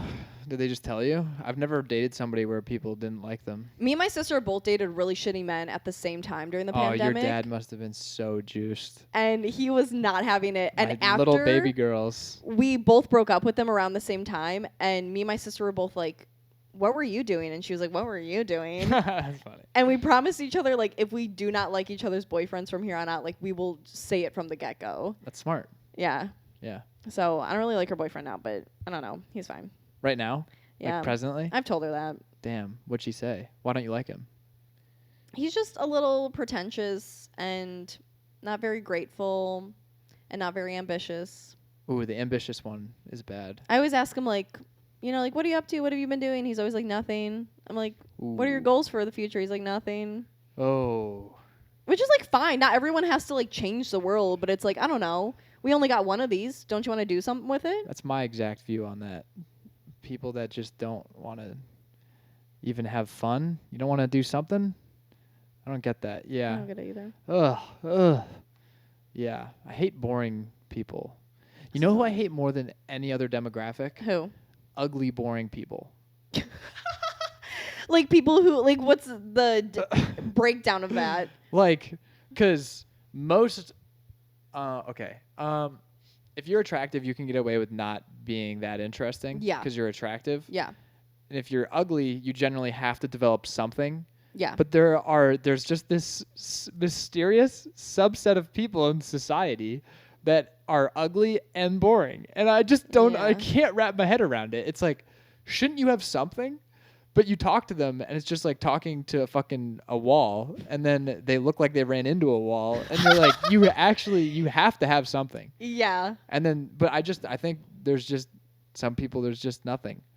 I don't think I'm like that crazy in either facet, but it's like, I don't know, man. Doesn't it, this might sound mean, but doesn't it make more sense if someone's boring and ugly than really attractive and boring? No, that makes no. Because I feel like if I met someone... It makes sense to be very attractive and boring. I would expect that. Okay. Because if you're very attractive, people are just going to be like yes men to you. Yeah, but I think I would rather like talk to someone who looks interesting, who isn't interesting, that talk to someone who's just like, oh, you look like another Instagram ad, but you have nothing to say. But they are interesting. Re-say what you just said, because I don't think you said what you wanted to say. Like, tell America. Tell all the gay men watching this. Like, I think I would rather look at someone who's a little off-putting, ugly, who doesn't really have much to say, ugly and boring. Yes, then look at an attractive person who doesn't have anything to say. Like, at least I got something, like, what's going on here? You know, I have something to look at and, like, question. Where it's a pretty person, it's just like, oh, of course you look like that and sound like that. No, but but then you're not going to, like, ask an ugly person why they're ugly or, like, how that, they also, okay, so there's a physical component, there's a conversational component, okay? Yeah. For the ugly, boring, they're not checking either box. Yeah. For the hot and boring, they are checking one out of the two boxes. So even if they are boring, you can at least just like pretend you're in an art museum and just appreciate that like biology. Or you could be like, what's it like to be hot? And then they'll be, or yeah, you know, like just. I don't think they would have many insightful things to say about it though. I asked one of my exes what it was like to be hot. Because I was like, okay, mister, I'm pulling the 10 out of 10. She was pretty hot. I want to see a picture. Do you still have a picture of one of them? Oh my God. You don't have to pull it up. I'm going to get a drink of water. Okay, whatever. I'll show you after. Okay. Take my word for it. Okay. She was hot, and I was like, so what's it like to be hot? Like, what's it like to, like, actually be hot? Yeah. And she was like, I expected her to just be like, stop, and she was just like, people treat you different. People expect you to not have that much depth to you. People, think that you're dumb. She gave me, like, a very good info, and I was like, oh, shit. Yeah. I thought you were just going to be like, it's nice. And she was, and then I kind of realized as she was answering that, I was like, I kind of wasn't giving you the credit because I asked that question and wasn't expecting like a legitimate rebuttal. Oh, yeah. Yeah. So that was kind of fucking wild. I think that's a fair question, though. It's an interesting question. Yeah. I think, I mean, it's got to be nice to just know. Yeah, but, well, yeah. Do you not relate? No, I don't, because I think there's a difference between like objectively attractive people and just like attractive people. Yeah, like Tom Brady is objective. That's everybody agrees. Yeah, or like someone man. like Margot Robbie or something. You know what I mean? Well, she's just conventionally like an attractive. You know what I mean? I think I'm hot, but I don't. I know I'm not everyone's cup of tea, especially because I look 17 and I don't have tits. So I think look 17. I know, but it's so I don't. I've never felt good. Well, damn it, dude. I keep wading into pedophilia territory. Me and AJ's episode was chocked full of it. Oh, of course. No, you don't look 17. And that would not be a good thing. I do look very young, though. Yes, but that's a good thing. I think I'll appreciate it more when I'm, like, in 10 years. Absolutely, yeah. But, so I've never felt conventionally attractive. Really? Yeah. You have a symmetrical face. Thank you. I don't know. I will. It also. That's gotta be a lie. You don't think you're conventionally attractive? I think I'm hot. Which, you know what's funny?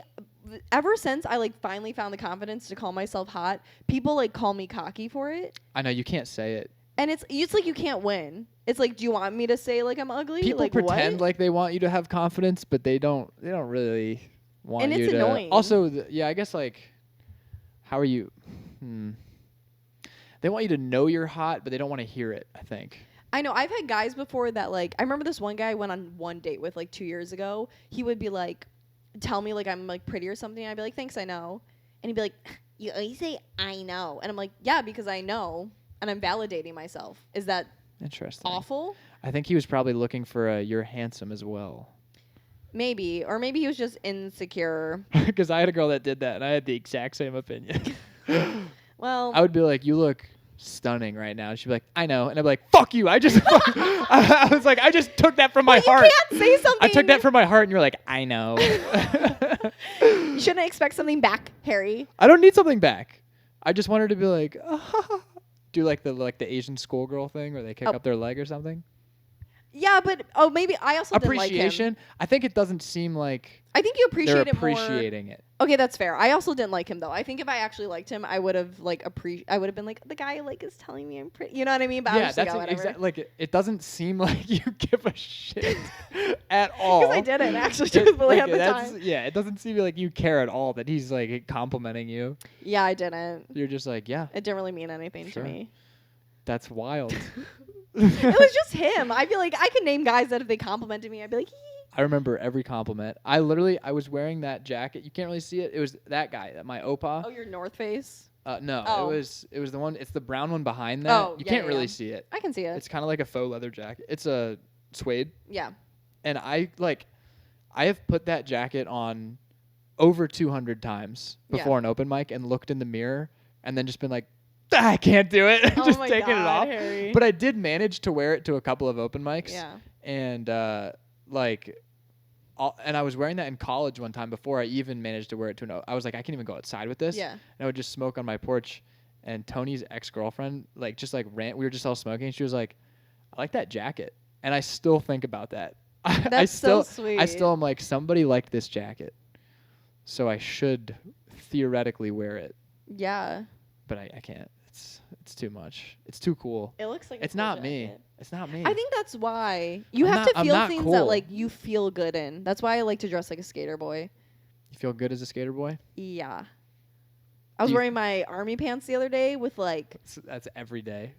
well, yeah. Is it the same pair? Yeah. And Ew.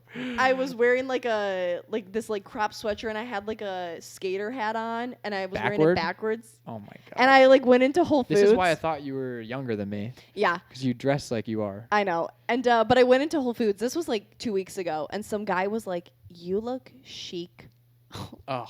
And I was like, "What?" What? I looked That's I crazy thought that awful. fashion has come so far around that you're back to Honestly, being though, I was chic. like streetwear chic. You know what I mean? I was like with the cargo pants and the like little. I was very like Y2K, if you remember that. I was there. But What's up? I have to ask you that. What's up with the fucking cargo pants being back? this They were is all never I've in ever, style when you know I what loved bugs them. me? What This bugs is you? I should do a bit about this because it makes me so angry. I can't stand people who like wear things just because it's like in. You know what I mean? Like That's exactly what's happening with cargo pants. Exactly. And I'm like, but like all I've ever wanted to be was a skater and all I've ever wanted to dress is like a skater, but I didn't have the confidence. Like I remember in high school I would dabble and I would wear like these like alty things, but I would like with the suede jacket like I would be like people would compliment me, but I was just like, I don't feel confident in this. And then once I started skateboarding, I was like, You've earned it. yeah. And so I'm like, this is what I like skate in and this is what I wear and this is what like And I now- like. And now everyone is just like, is going to be over it in 2 years and I'm going to dress like this for the rest of my life. But that means that it will come back to you again. Because it's cyclical. Oh, you mean as in like the trend will come up again? Uh-huh. You're never out of fashion. You're just ahead of the curve because like skinny jeans they're done. But they're going to come back. People still wear them and I'm like, why? Kyron Harrell. I've told him this to his face. He has the tightest pants I've ever seen in my life. Yeah, I don't know how has he is the strongest, tiniest person I've ever met. Well, he's jacked. just all muscle. It's crazy. Yeah. Anyways, What was I gonna say? we're just both thinking about Kyron's body. I know I was. I literally was. Me too. I was just like, fuck. He is just he looks like he came out of a genie bottle. It's just I know. a Yes, when I triangle. feel his muscles, it's just. Are you feeling his muscles? Yeah, when he hugs me, it's just so strong. Oh wow, that's creepy. I've never thought of it. That's why I don't Well, really not hug like people. I've never thought of him in anything but a platonic way, but he is just very muscular.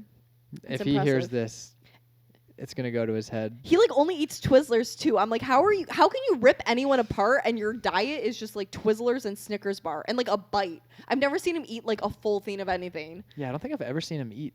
I've seen him eat like bites of candy. Yeah. Does And he even then- work out? I don't know. He's got to. Adopt him. We're getting too inside Kai. No, he's got way too many problems. Sorry, Kai. Yeah. Kyron love tried you. to introduce us to a sex video game the other night at the lodge. I don't know if he even wants me talking about it. He was trying to pass it off as a novel. He was like, it's you're reading. And oh, my God. He's Whatever. love you. Love you, Kai. I almost just said love you, too. Oh, my God. Someone's lonely. By the way, the fucking Domino's guy, I ordered Domino's, which I have not done since college. Yeah. But I just had no food, and I just had a very full day of work, and I was like, fuck it, I'll get Domino's. It was the only pizza place Today? open last night. Oh. Super late. And I ordered Domino's. I told the guy to leave it downstairs, and I was in my underpants. Yeah. I told him to leave it downstairs. And then I said on the app, like, please leave downstairs. Yeah. And then he buzzed, and I was like, please leave it downstairs. And I just hear him like, hey, no, like, I just like, no idea what he said. And then I just like, okay. And then I opened the door, and I was holding a shirt because I was like, just in case I have to put this on. And I just like in a quiet place, just like leaned over that banister and was like, okay, I don't hear anything. Okay. And then I started to go, and then I like heard a step, and I was like, oh fuck. And I tried to retreat back into my apartment, but then he hauled ass up the stairs. So I was like, do I close the door? But then he's going to see me close the door. So then I just stood there holding my shirt as he delivered my pizza. And he came up and he was like, Domino's. And I was like, I'm sorry, I'm naked right now, man. You said that to him? Yeah. What did he say? Nothing. He just opened the Velcro heating bag and had me fucking pull out my delicious Brooklyn-style Domino's. What'd you get? It's just New York style, you know. But like, what on it? Cheese. No pepperoni, no. I'm about to annihilate you in this debate. I really am. Joe List agrees with me. Cheese pizza. What does he know? He's from. He lives in New York. Oh, whatever. He's from Boston, but I'm from New Jersey, pizza capital of the world, and cheese pizza is the best flavor. It has the most longevity. I know that with your like dating thing, you're like into like the short burst thing of like you get in the door, Fuck off, but then Harry. you get full quickly. But cheese pizza is always there for you. Always. You can put it in the fridge, just as good the next day. When you have a party, there's always people that are like, I want sausage, I want pepperoni. Everybody they have 1 or 2 slices of that, and then they always go back to cheese pizza. Just saying. I'm trying to be the cheese pizza of a personality. But you love cheese pizza. But I don't love pizza. And I like the weird pizzas. Ugh. Like, I'll go to have you been to Home Slice? This is a Chicago thing, but have you been to Home Slice? No. They used to have a carnitza pizza. It was called carnitza. And the base was like, it's going to sound so gross, but it was like refried black beans. Oh my God. And then there was like pulled pork and like pico de gallo, like a drizzle of sour cream, like crumbled tortilla shells. This just sounds like a Chipotle bowl. It was the best pizza. That's not pizza. And it's not on the menu anymore. Sorry. And I have written them a review. Really? Yeah. What'd you say? I don't remember. I also had an interview there like 6 months ago, and I told them, I was like, can you bring back this pizza? Like, it was really the only reason I wanted the interview. That's funny. And they didn't hire me or bring back the pizza. But That's fucked.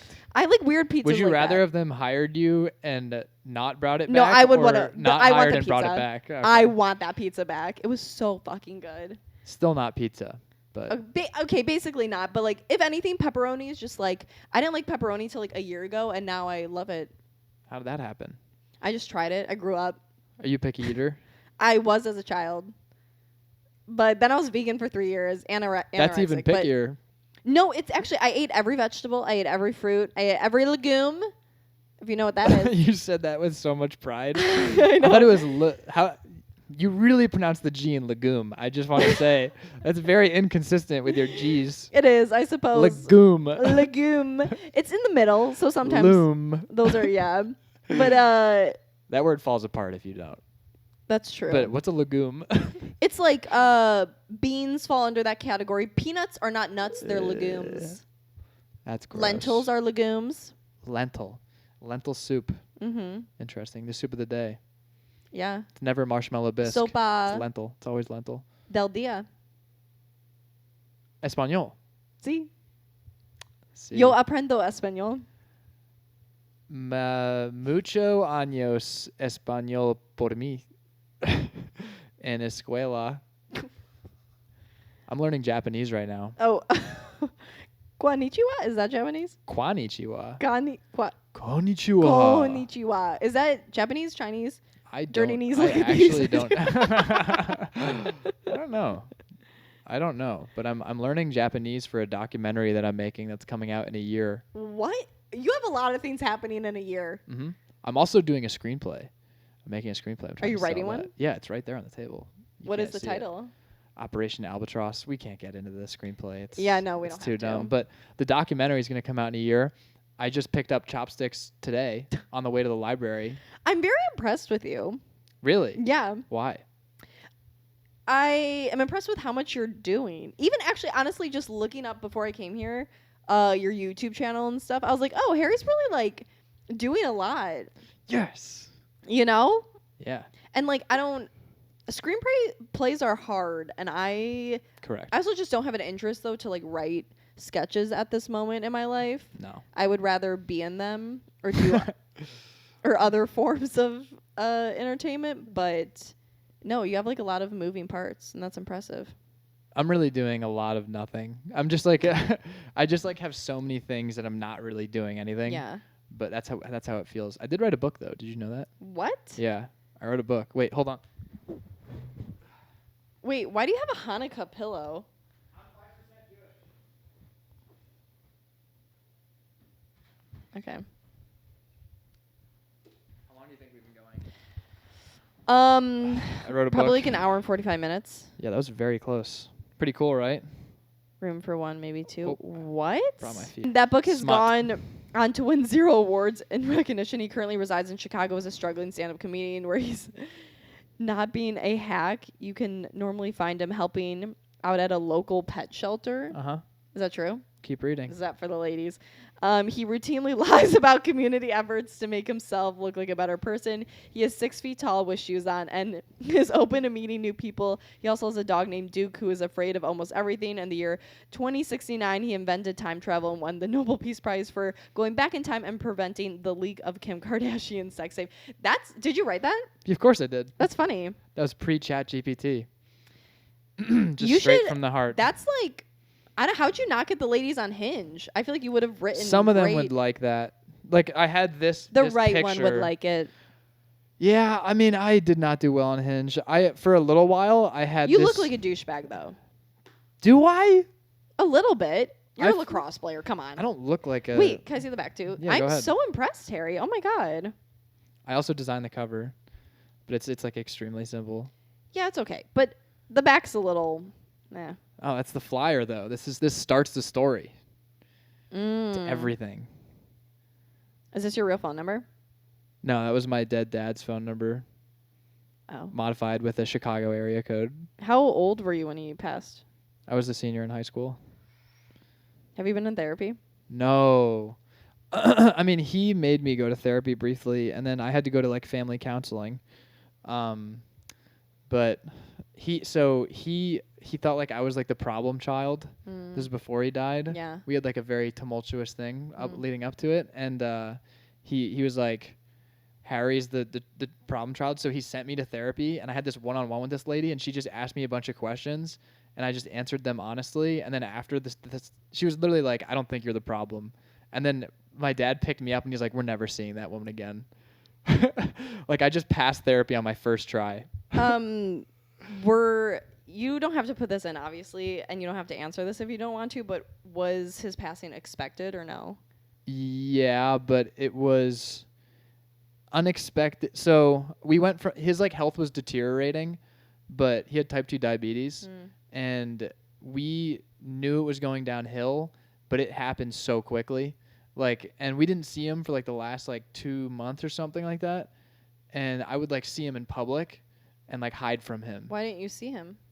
Because he was a huge asshole. Oh. He was bipolar, and it like everything flipped. I mean, so when my parents got divorced, shit just went totally south for my dad. And then when his parents died, that's when his worldview kind of crumbled. Yeah. And he had this idea of what he wanted his life to be, and it wasn't that. Yeah. And he could not deal with that, and everything basically fell apart for him. And then he just didn't take care of his body, and his health just went downhill. So and then we stopped talking. He was ugly and boring? Yeah.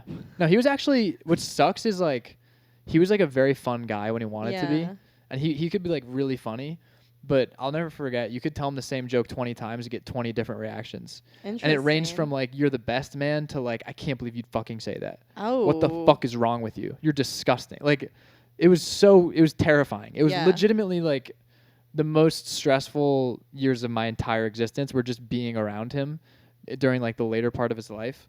But we didn't see him that much, to the point where like I was like afraid of him. I like Yeah. didn't even want to interact with him. We got a restraining order. Well, we were going to, and then he fucking died, so we didn't need one. But for my graduation, we're not letting him come.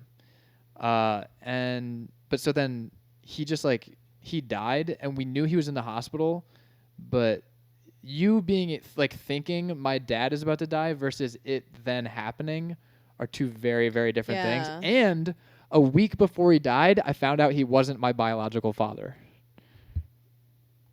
What, Harry? It must have been like a month before he died, because we visited him in the hospital, and he was going downhill, and we were just like leaving the hospital, and my mom in the car with me, my brother, and my sister was like, I have to tell you guys something, and we were like, what's up? And she was like, Dad is not your dad. That's what she said. It sounds like a telenovela. I know, and my first thought was, who'd you fuck, Mom? And then she was like, no, you're test tube babies. Because my dad was infertile.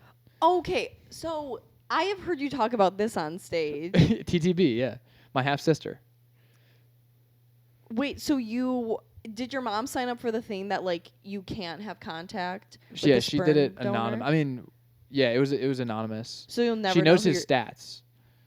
Like he was a med his student. Stats. Yeah, he was a med student. He was like yeah. 6'4". I think he was a redhead. Okay. And he had like the same. He was Scottish. So I'm like half Scottish because of him. Scottish German. So you'll never find out? I want to really bad. Eric West one time. You guys are never gonna know Eric West, but he is insane in an amazing way. I asked him to be on the pod, and he was like, "When?" And then I was like, "Within the next year," and he's like, "Can't. Maybe after that." And I was like, "Okay." Oh my God. But anyway, Eric West like found out that I didn't know, and he was like, "You can find him. Like we can find him." Yeah. And then I was like, "Well, how?" And he's like, "You can." He was I'm very sure of it. Well, I called these people one time because they offer it because they do like some genetic thing, and then they have like people find for you, and it costs like $2,000. Okay. That's a lot. It is a lot. If I have fuck you money, I'll obviously do that. Yeah. Because I really I don't look like my family that much, and that's always been like my sister. It's just my sister. She'll joke about that with my mom and be like, Harry's adopted, haha. And my mom's always like, shut the fuck. I pushed him out of my body, like all this stuff.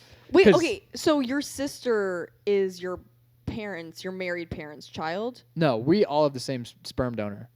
Oh. My dad was never fertile. Whoa. So she used that donor for my sister, and then she double dipped.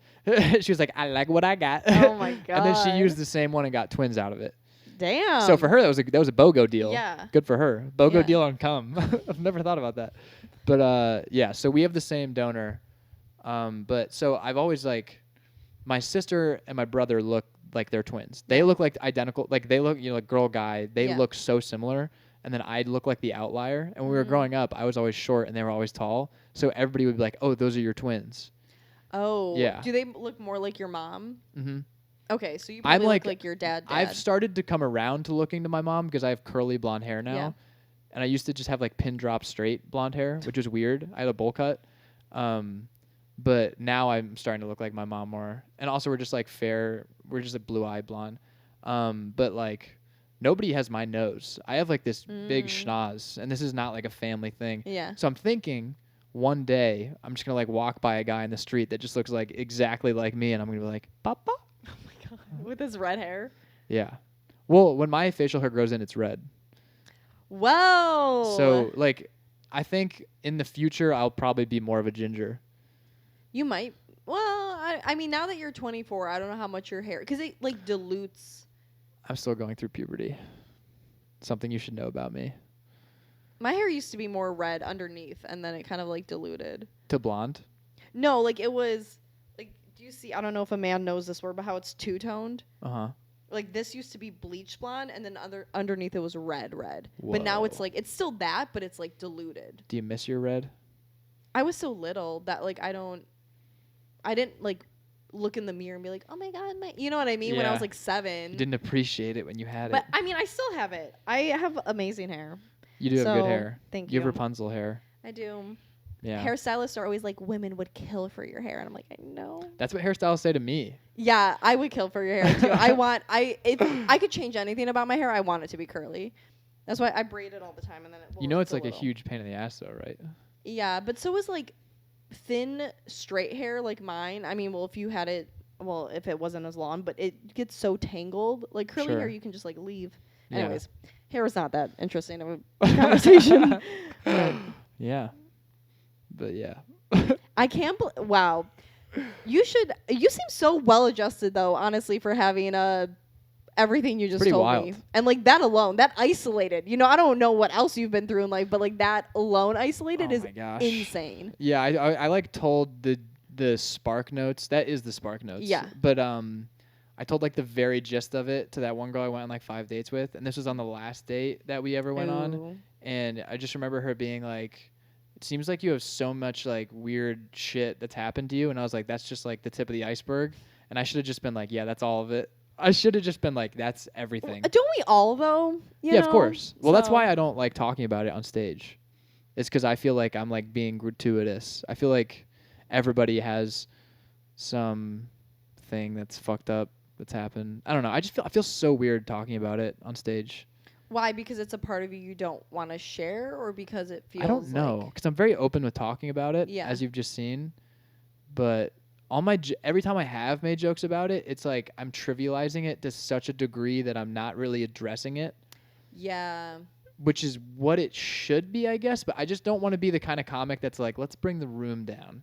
Let's slow it down a little bit. Yeah. Yeah. I like fucked up jokes, but I feel like there's certain things that in life have happened to me that I don't feel a need to share on stage. I also feel like if something really bad happens to you, it's kind of an easy way to build tension by just saying this horrible thing that's happened to me, and then you can just release that tension, and there you go. You have like joke structure. But a lot of people don't structure it, and then they just bring down the room. Correct. And they don't release it. Yeah, and then it's not fun for anyone. Yeah. I can't stand that. Yeah, that's the worst. When people are just like telling you their life story, and you're like, you haven't like thrown in a single haha here. And yeah, so I don't want to be like too heavy-handed with it. Yeah. And then I get weird and gay. I mean, you said I seem well-adjusted, but I'm like a pretty like nervous, anxious person in public. That. Like we have like exclusively awkward interactions. We do. Which is cool though. It's kind of fun.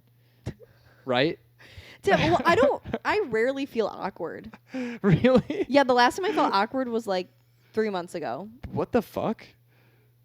I remember it specifically. What was it? Oh my God. What a story. And this was the first time I felt awkward in like a year. I was like, haven't felt this in a long time. I'm so confounded by the fact. So I met this one dude at a bar, and we like really hit it off. Okay. And as we were talking, he was like, "Oh yeah, I have a date coming." Whoa. It's a third date. And I was like, "Okay." And so his date came, whatever, didn't talk to him the rest of the time we were there. And then we both left at the same time. And I jokingly said, like, "I'm going to walk this way so I don't run into you guys."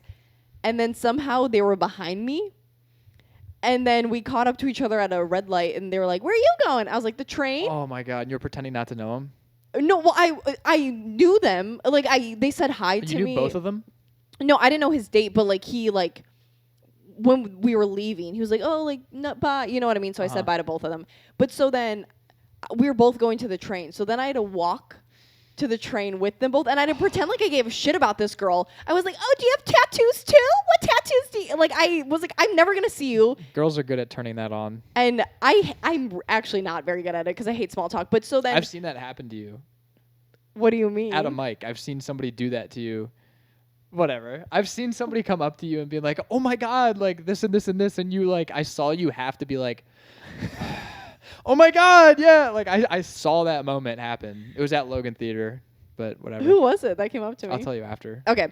But yeah, I'm not good at hiding my feelings. But anyways, so then it was already awkward. Okay. And then we're like waiting for the train. And then like I made the guy laugh really hard. And I was like, "Oh my God." Classic. And I know. But it was like a inside, like I didn't even finish my sentence. And he started laughing. And so I was like, just that good. This girl probably, well, no, but it was like a thing we said. I know. You know what it's I mean? An inside joke. Yeah. And so then I was like, I'm probably making the girl feel bad. And then we get on the train. They sit across from me. they don't talk to me the whole 25-minute train ride. Are you just like patting? You're just like looking at them? Yeah, I like couldn't. I was like, and then this guy they started. Have Narcan. Nice. This guy started hitting on me next to me, and I was just like, okay, cool, yeah, whatever. And But you're out. What? But you're out. No, he was kind of creepy. Surprise, surprise. And then right before they get off, they were like, hey, we're gonna get off at your stop, but actually we're gonna go to the next one. And I was like, okay.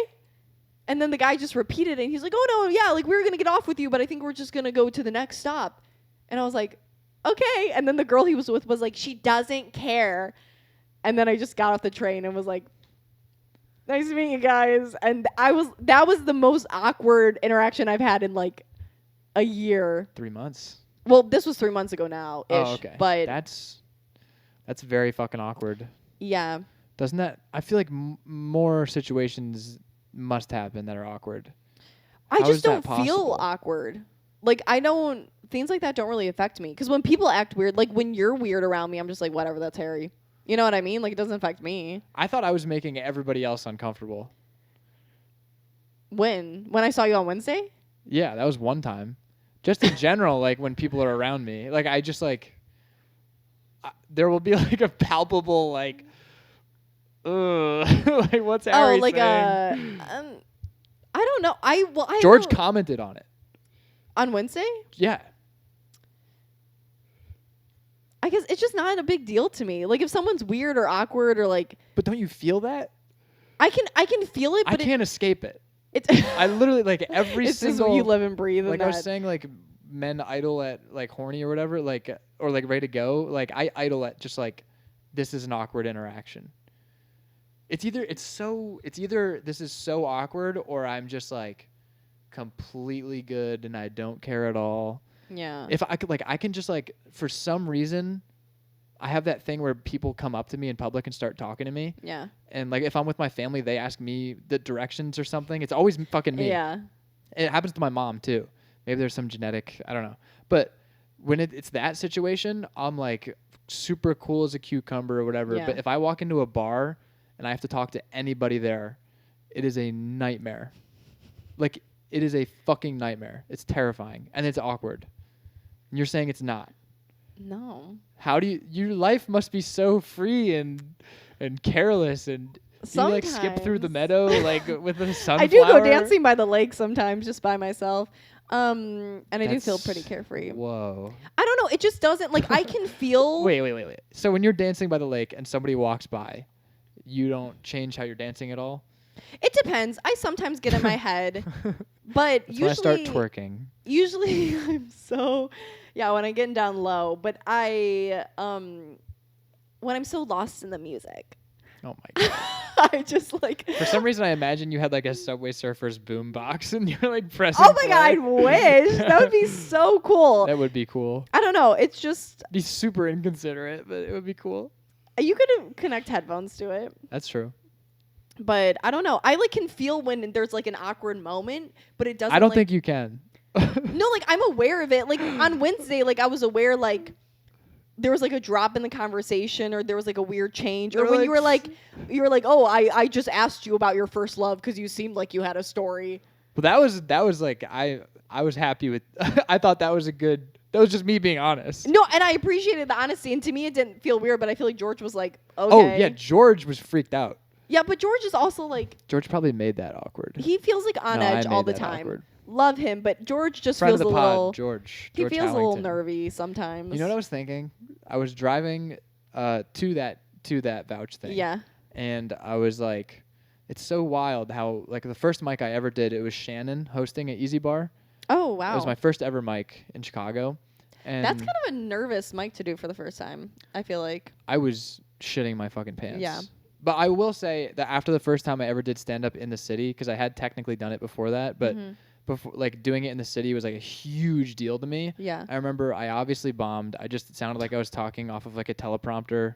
Yeah. There's no emotion, anything. I just did poorly, and then I got off. And I like, stayed till the very end, sitting there like a nervous little boy. And then I just remember I went to my car, and I was like, that wasn't that bad.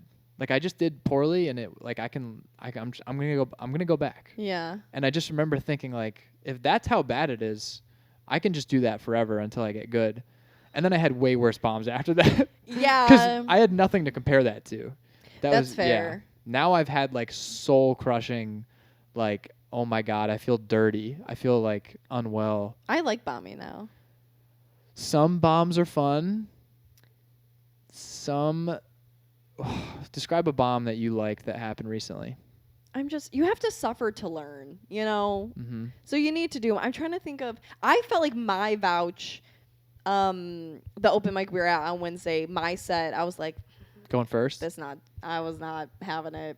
Also, I did not feel well that day, and I did not want to go first. First is tough. And it also threw me off because then I was mentally preparing to go first, but then they threw up Dan. I understand why they threw up Dan. Okay. Because, like, he's so funny that it's, like, good to start off. By the way, he did well, obviously, Yeah. but not as big as you'd think he would get for that crowd of a room. I don't know if it was new stuff. And it's some of it was old. It was still cold. Like, George That's did, what like, I mean. The 4 room minutes. was cold. Yeah. Yeah. But that said, to me, I was like, this doesn't feel right. Mm-hmm. But I don't know. I'm trying to think of like a show I bombed on recently. Because open mics don't feel as. Actually, no, they still kind of suck because it's in front of your peers. So it's almost worse. I'm so comfortable at open mics. I'm too comfortable at open mics. I realize that's my problem, is that like all I do is open mics. Yeah. And that's slowly going to change. I'm surprised. How long have you been doing comedy? 2 years. But so I'm the vast majority of what I do is open mics. Yeah. And so like I've just gotten to the point where sometimes like I'll get nervous, but I just like love going up and trying new things at open mics and just like fiddling with stuff and just having like a good time. And then when it comes to a show, even if it's a shitty bar show or anything, now just because I haven't done that many, I put so much weight on it and I am like freaking out, and then it fucking rattles me so much on stage. Yeah. And part of the reason, sometimes I'll just be at a dead open mic and I'll have a good set just because I'm so loose on stage and I'm riffing. And that's like a bomb that I like, where you're like, you're bombing, but your then you're riffs are riffing good. on your bomb. Yeah. And that's fun. Yeah. Yeah. And then don't worry, that's just the camera. We got the audio. You're not gonna though. Okay. Do you want me to put in another battery? Well, because if you put it on YouTube, then it's just gonna turn into a black screen. No, it's gonna be a picture of Duke, my dog. That's what I do every time it runs out. I put up a picture of Duke. I'm gonna show you the picture of Duke that I'm gonna put up because this is incredible. Oh my God, I have so many fucking texts. Okay, popular. Mother. It's from Mother. Is that her name in your phone? No, it's Mom. Oh. Mine's Mimily Moo. Mimily Moo. Why? I don't know. My dad's Diddly. Diddly. That's bad. Look at this. Look at this goober. His eyes are wide open. He looks dead. Yeah. Yeah, that's Duke. So I'm gonna put that name. Picture. That's honestly, tell your brother he should take that name. That's a way better name than Teddy. Oh my God, your dog should be named Teddy. My mom hated Duke as a name originally. And you want to know why? Why? It's a really hilarious my mom reason is because we got Duke, and then she was like, well, first of all, his name was Weber, and then that's cute. I thought it was good because we adopted him, and his name was Hoover, and we're like, we can't have him be a vacuum, so we like picked him up. And then we decided on Weber. That was fun. And then my Oma, my grandmother, who has dementia, couldn't remember a multisyllabic word. So then Duke was our backup because he looks like a mini Marmaduke. Because he's like he looks like a mini Great Dane. Yeah. And then I remember my mom also, I kind of wanted him to be Duke because of Duke Lacrosse because I thought that was cool. This was forget about the whole rape case, which they were innocent. Fantastic Lies. It's a 30 for 30. You should watch it. Okay. Right up your alley. Anyway. So we named him Duke, and my mom's biggest complaint with that, she was like, it just sounds like a butch gay name. And we were like, what? And she was like, it sounds like he's like trying too hard to not sound gay, and so he is gay. I think I like. Your mom is so fascinating to me because she is the polar opposite of my mother. Oh, and maybe sure. that's My mom just like doesn't tell us things. Like she lies to us. Mm-hmm. And how so? Like she recently got suspended from her job, and it wasn't her fault. She's a teacher, but she'll kill me if people know that. But she didn't tell me. My dad told my sister and I, and then she was home for like 2 weeks. And so my sister was like, "Mom, why are you home?" And she was like, "Oh, I just like took some vacation days." Like she just isn't honest about. And I could see that being a tough thing to admit, but that is still kind of weird to hide from your adult children. She also calls us sinners, and I'm like, lying is a sin. If you want to play that game. Though. I mean, my sister was a slut, but I don't know what I did. So that's crazy. I was gonna make a bit about that actually, if I ever go to Logan tonight. But what time is it? It's 9:20. So we'd have to leave like very soon. Are you even on the list? Mm-hmm. What number are you? Like 20 something. Oh, I'm like 13th. You can still go and be like, hey. No, Leah for sure. I know, but I probably like was supposed to go up, so I need to message Leah regardless and be like. Can you just walk in and be like super awkward and sorry, you don't feel that. Just go up and like be like super confident and be like, hey, so you miss me. Well, I would still apologize previously. Apologize previously? Yeah, like message her and be like, I'm so sorry. I got tied up. Like I'm on my way. Oh damn. I guess that's the polite thing to do. Do you ask for reserves? Depending the mic, yes. Like Rabbit Hole, I will. Because when it's like a bar and like 5 people. You're kind of in it. You're kind of past that rabbit hole. I am past the rabbit hole. That. I'm Noah's go-to gal. And honestly, it's a good spot. It's an honor for every time he's out of town to be like, Allie, be my co-host. Like, I'm so honored that someone would ask me to fill in for them every time they're gone. It's very sweet of him. That's like the closest thing I have to a residency in Chicago is Rabbit Hole. Actually, yeah, Noah like really favorites people, and not in like a weird way, just so like he finds people. No, he's just like come back. Yeah, he likes and then he keeps booking them, and I really appreciate that about him. Same. So, and all his friends are like, they're just nice people. Yeah, they like to sing. Yeah, and Noah's gotten funnier. Do you sing? Just dance.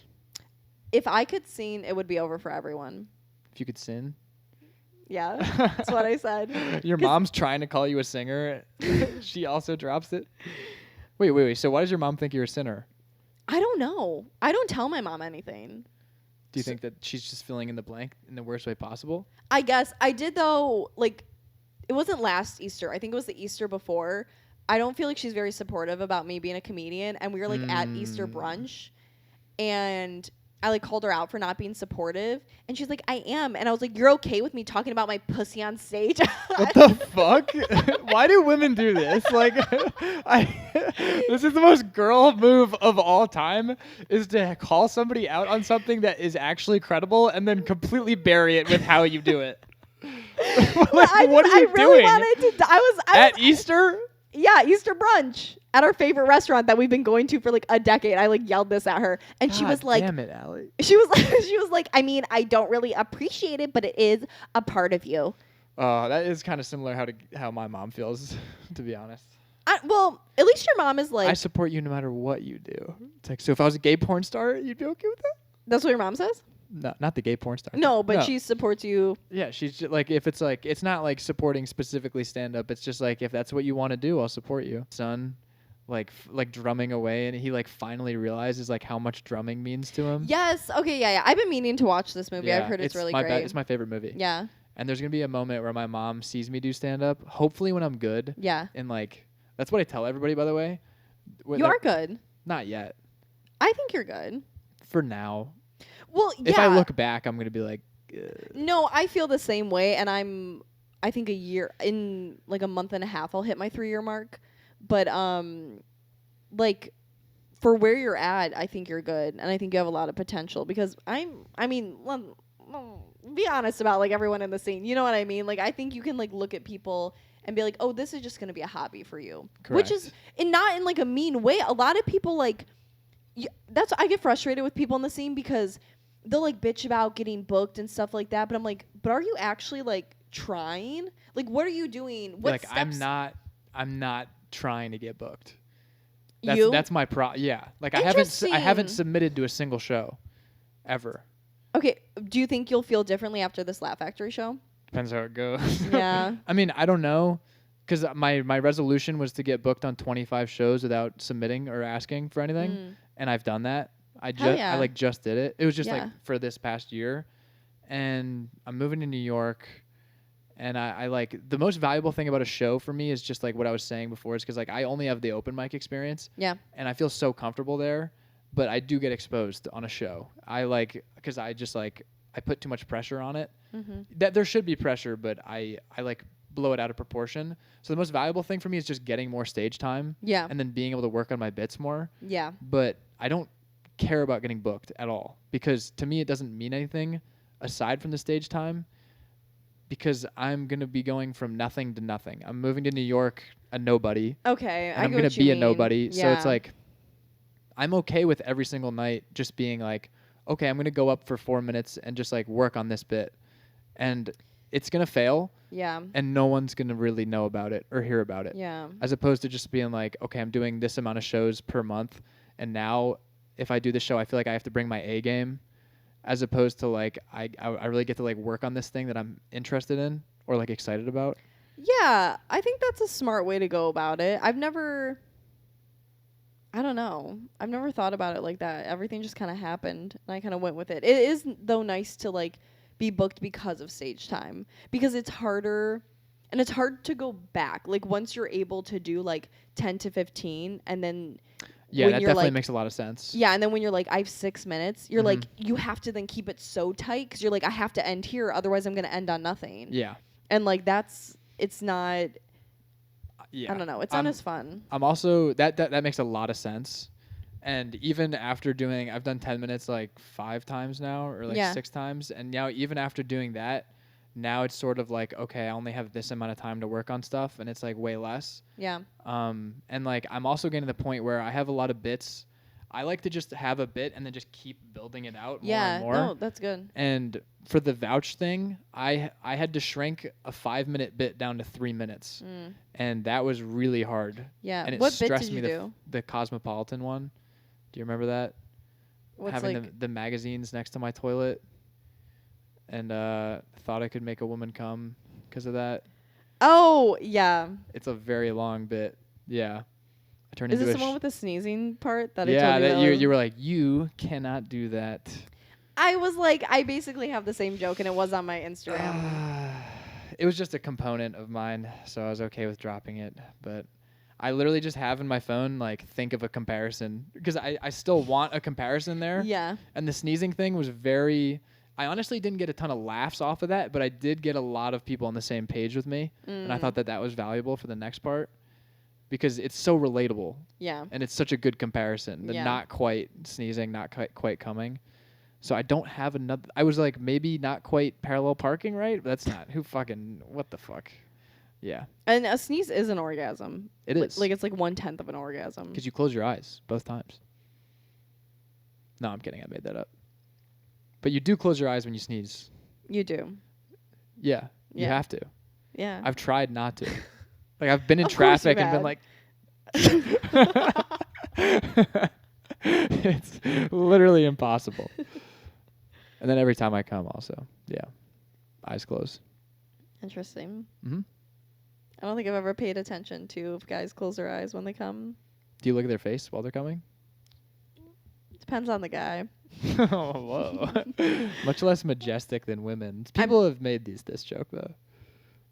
I'm trying to think of the last one, if I looked at his... The last soul. Yeah, the last... I don't remember. I tried to block that one out, too. Nice. Do you have... Nice! Are you happy about it? Wait, what? There's like such a consistency with you. I've just been like, yeah, and then that happened, and yeah, to be honest, I wasn't a big fan of that one. With men. There are very few where you're like, that was a good experience. With men. Would you rather be in the forest with a fucking bear or a man? Oh, man, I love men. They just don't love me. That's so sad. I know. Clip it. Yeah. You don't hate men? No, absolutely not. That's a crazy take from a woman. I can't stand when women are like, men suck. I hate men. It's like some men suck, but also some women suck. And like more men suck than women, for sure. Okay, listen, I've been around enough. No, I'm kidding. I was just trying to be a sucky man. Oh. Well, it's so like I understand and like I don't know, but I think so many of my like I have so many guy friends that I'm like, well, they don't suck and they're good people. And like my dad is like my bestie, and so I'm like, word. I'm relatable for you, I know. Maybe one yeah, day. you fucking asshole. We get it. He's alive in your bed. You have catch in the front yard with him. Maybe one day. You're just living my fantasy of like acting like a boy and having a father that you're friends with. Truly, wow. but it's so. That's fucked. Yeah, I don't know, but one day I'll find a man that likes me enough to wanna, not leave me. Uh-huh. So. Have you ever? I mean, so is it always them leaving you? My gross boyfriend that liked Grateful Dead, I remember when I broke up with him, I left his house skipping down the driveway. That's kind of cool. It was one of the best days of my life. Come out of a breakup skipping? Yeah, but normally, no. I have a tendency to hold on to good things, even if they're not that good anymore. Yeah, I've never been somebody that like pushes things away. Because I love working. Like I love What? a work ethic.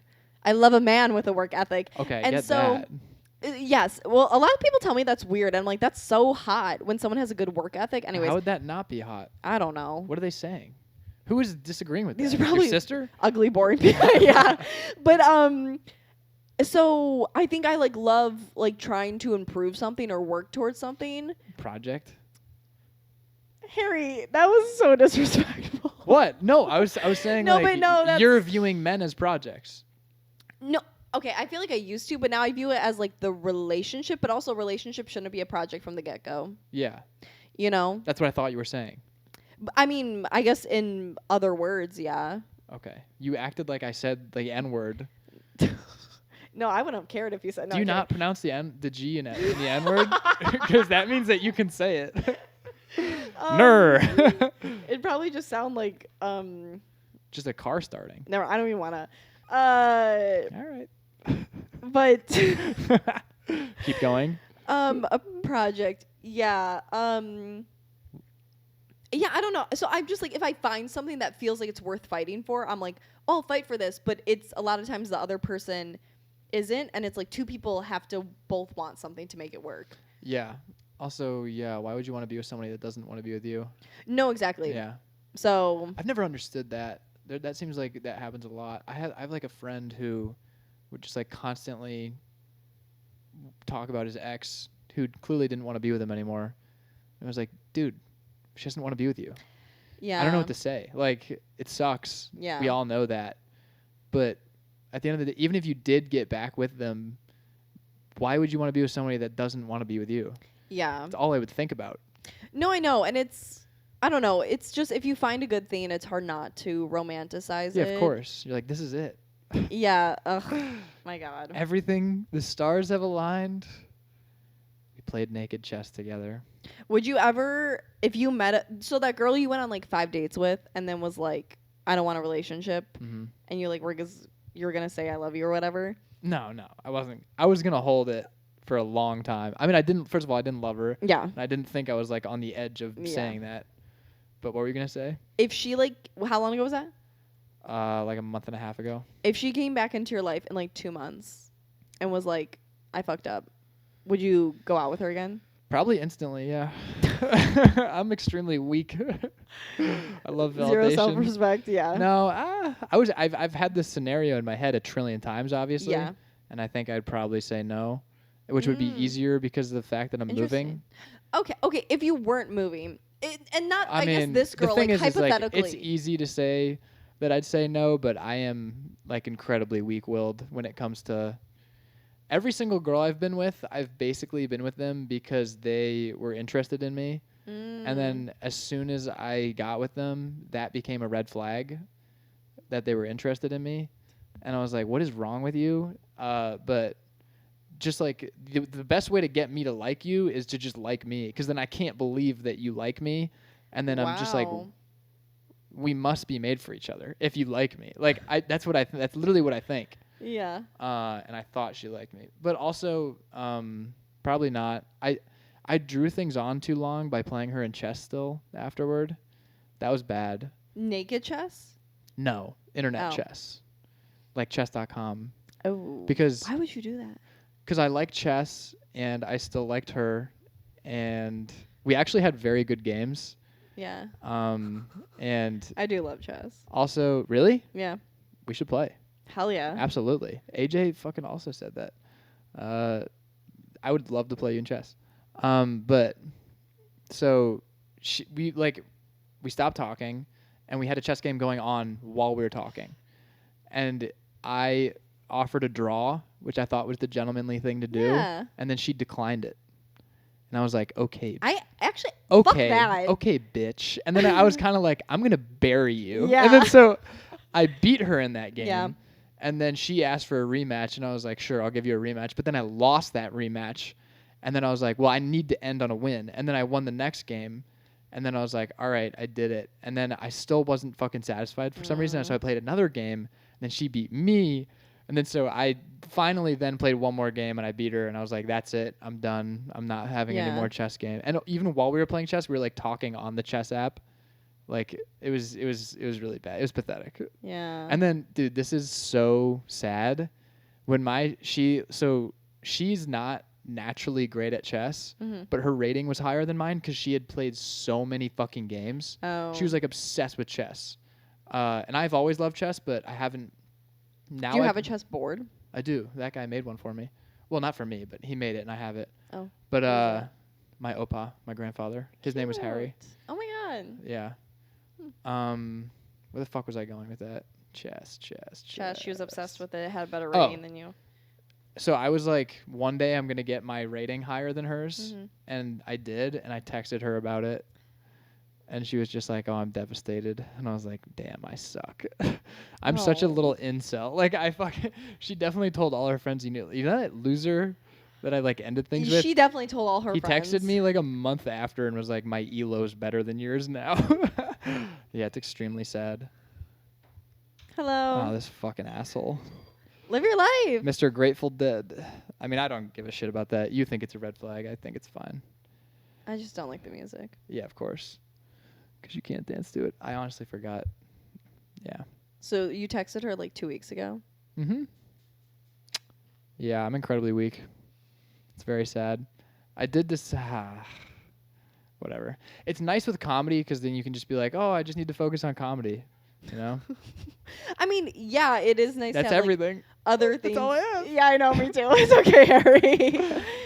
I mean, but it's more than most people have. I literally was at the gym the other day, and someone was like, what are you doing with your day? And I was like, oh, like I have this, I have that, I have a show later. And I was like, oh, like, what are you doing? And they're like, oh, nothing. It's Sunday. And I was like, what? They're like, yeah, I just came to the gym to get out of the house. I was like, you have no other reason to leave your house on a Sunday? And they're like, why would I? It's Sunday. And no I'm like, church? I'm like, you normies, like, don't.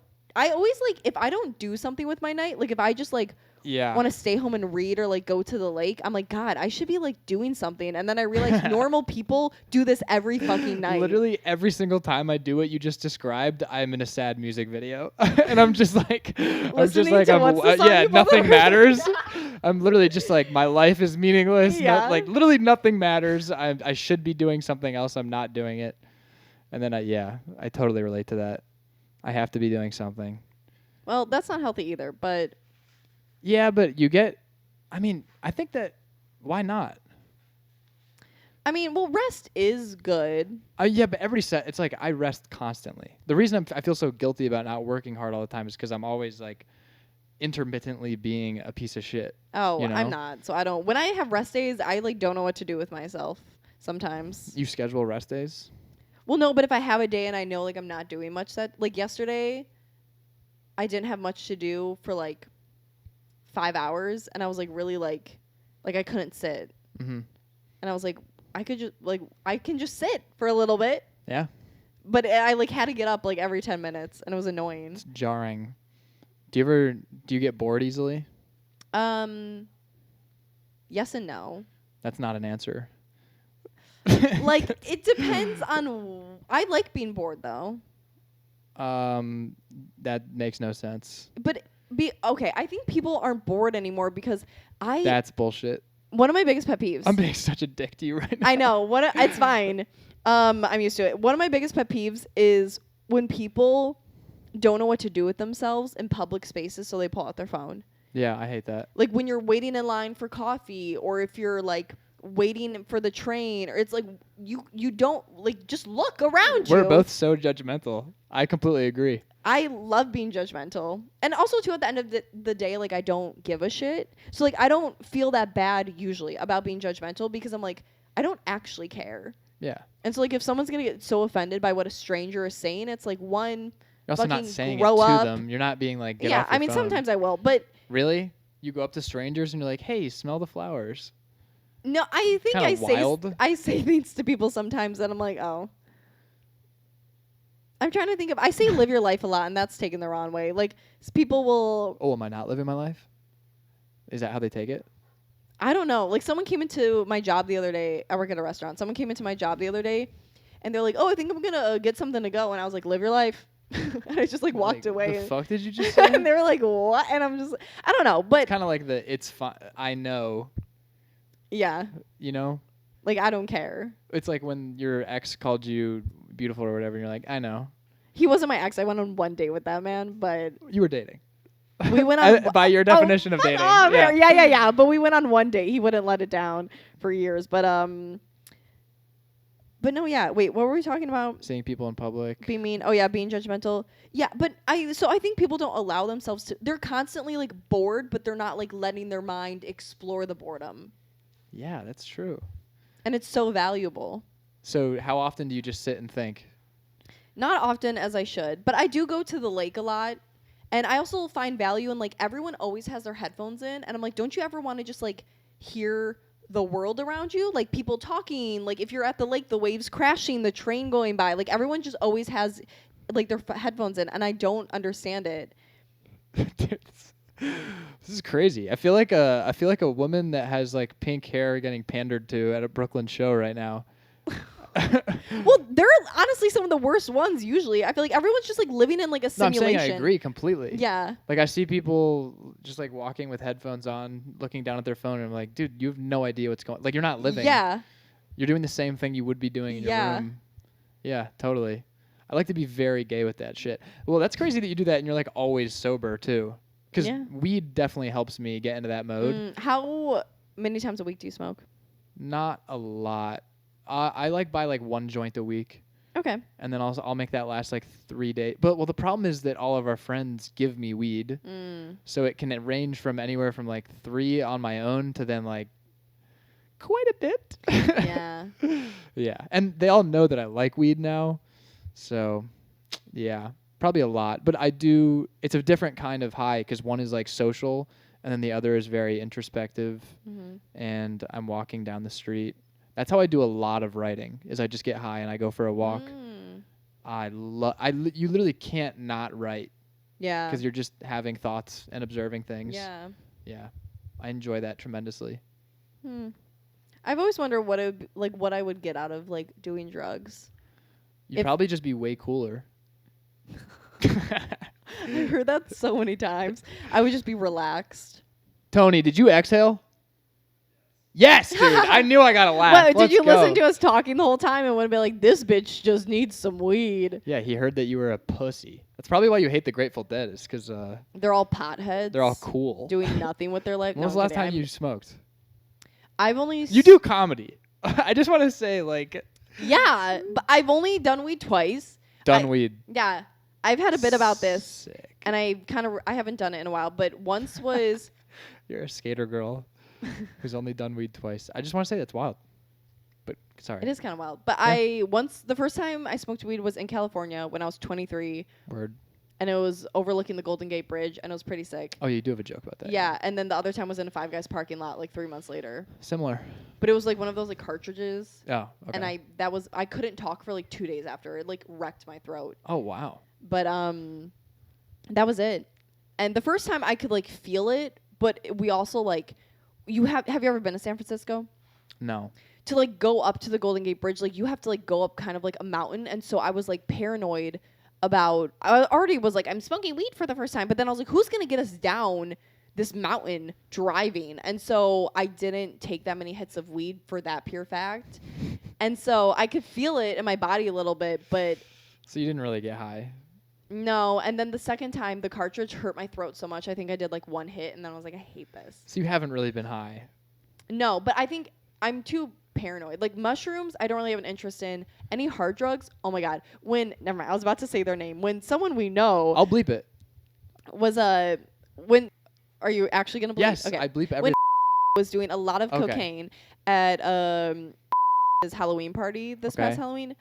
Like I don't like get anxiety attacks. I'm not one of those people that like has anxiety all the time. But I was like anxious. Like I was like, I don't want Coke makes me anxious. I know. Me and Tony have a friend who was a Coke addict. Well, yeah, their like entire college house like fell apart. It's just it like is illegal. You know what I mean? Oh my god! And all right, I'm not gonna be no. narc about in the sense of like you can get in legal trouble for this, so that adds another layer. Okay. I'm not like gonna be like a pansy about it, but I'm just like that adds an extra layer to it. But also the whole fentanyl thing freaks me out. True. And I would never do Coke. I am on Coke already. Like I just exude Coke energy, so I think it would just cancel me out. Like I think I would just be more mellow, which is like what's the fun of that? True. So yeah, I just have no and other like why would you want to ever do like meth or heroin? That sounds absolutely awful. The only argument I could make is I want to experience everything once. But I don't know if it's worth it. Who's the guy that played Tobias Funke?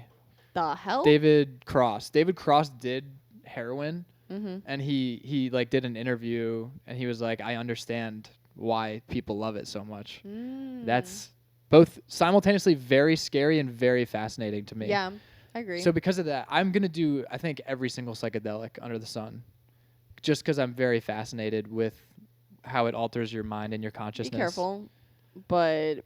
That's fair. I mean, I know a lot of people who have done Molly so many times, and like that's so dangerous because it ruins how like if you take too much of it, your brain will stop producing dopamine. Sure. And then like you literally isn't it serotonin? Whatever. Because it's basically like an SSRI, I think. Maybe it is dope. I don't know. You're probably smarter than me, not to put myself down. I have read books about drugs because I think they're cool. But there's one. What's that guy that's on like a fucking. What's it called? Impulsive? I don't fucking know. Anyways. You watch Impulsive? I have like twice in my life when there's been someone else like I liked on it. But anyways, one of his co-hosts, I don't know if he's his co-host anymore, but he like took so much like psychedelics when he was younger that he like is just forever depressed because his brain doesn't. He's just a piece of shit. Well, that too probably, but it's still like a thing. Like it does ruin your brain if you take too much. It's the same as like creatine. Do you take creatine? I used to. So, like, your body already naturally produces creatine, and if you keep taking too much, your body's like, well, we don't need to make this. You're giving it to us.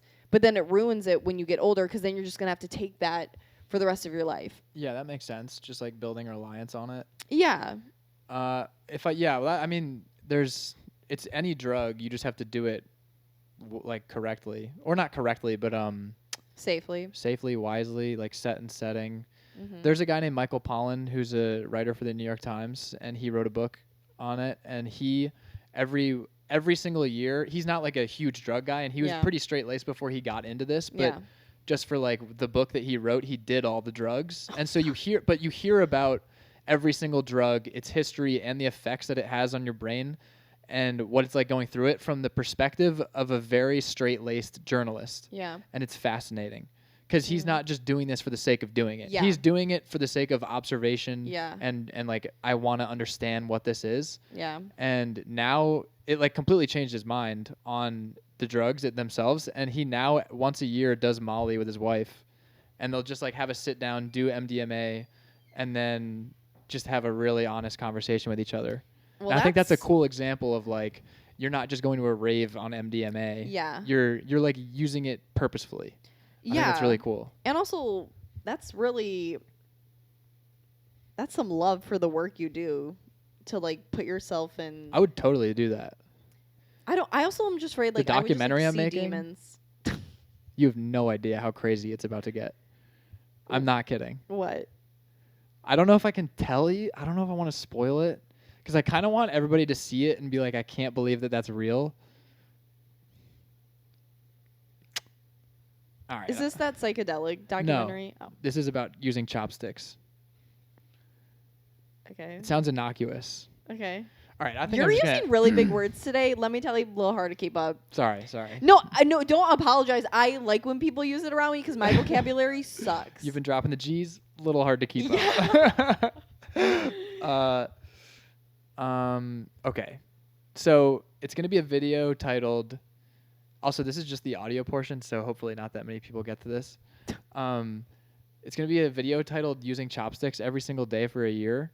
Yeah. And it's going to just start as just like a guy, just me, just like learning how to use chopsticks and just like eating every food. I'm going to carry them with me wherever I go. Are you going to turn into an Asian man? You're a little bit ahead of me. I've already started learning Japanese on Duolingo. Wow. Gohan Dedication kudasai. Gohan to mizu kudasai. Sorry, kudasai. Okay.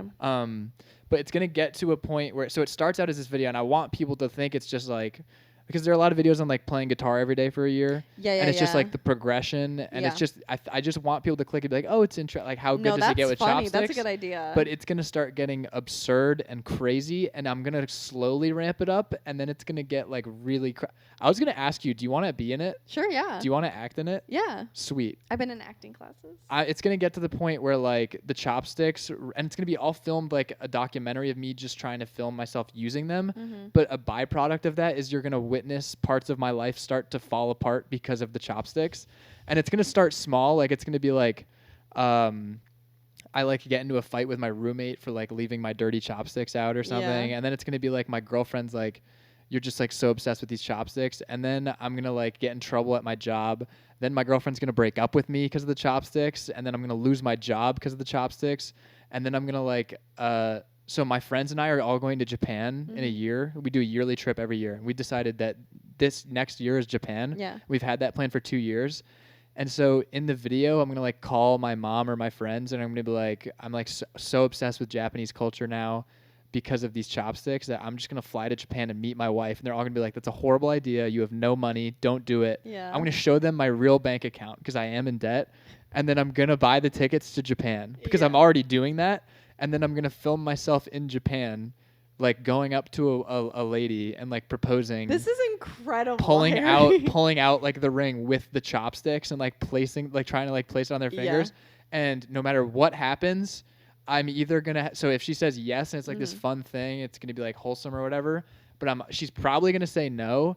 And then I'm going to like go into like this deep withdrawal, and there's going to be a scene of me sitting on like the lakefront when I get back from Japan holding the chopsticks as Nothing Matters plays, and then I'm gonna drop the chopsticks into the water. I love this. And that's gonna be like, and there's each time you see me on screen, it's gonna be like day 27, day 134, like, and that's gonna be like day 365. Yeah. And I'm gonna like look into the camera at the end and be like, talking about everything I learned along my journey of the chopsticks. And the goal is that hopefully, even by that point in the video, which is gonna be like 40 minutes long or like longer than that, I want it to be like a feature-length doc. And I just want people to be like, I'm going to cry on camera. I'm going to cry on camera for this documentary. You can't force it though. I can just think about my childhood. Well, no, okay, yes. In front of the camera, I could definitely.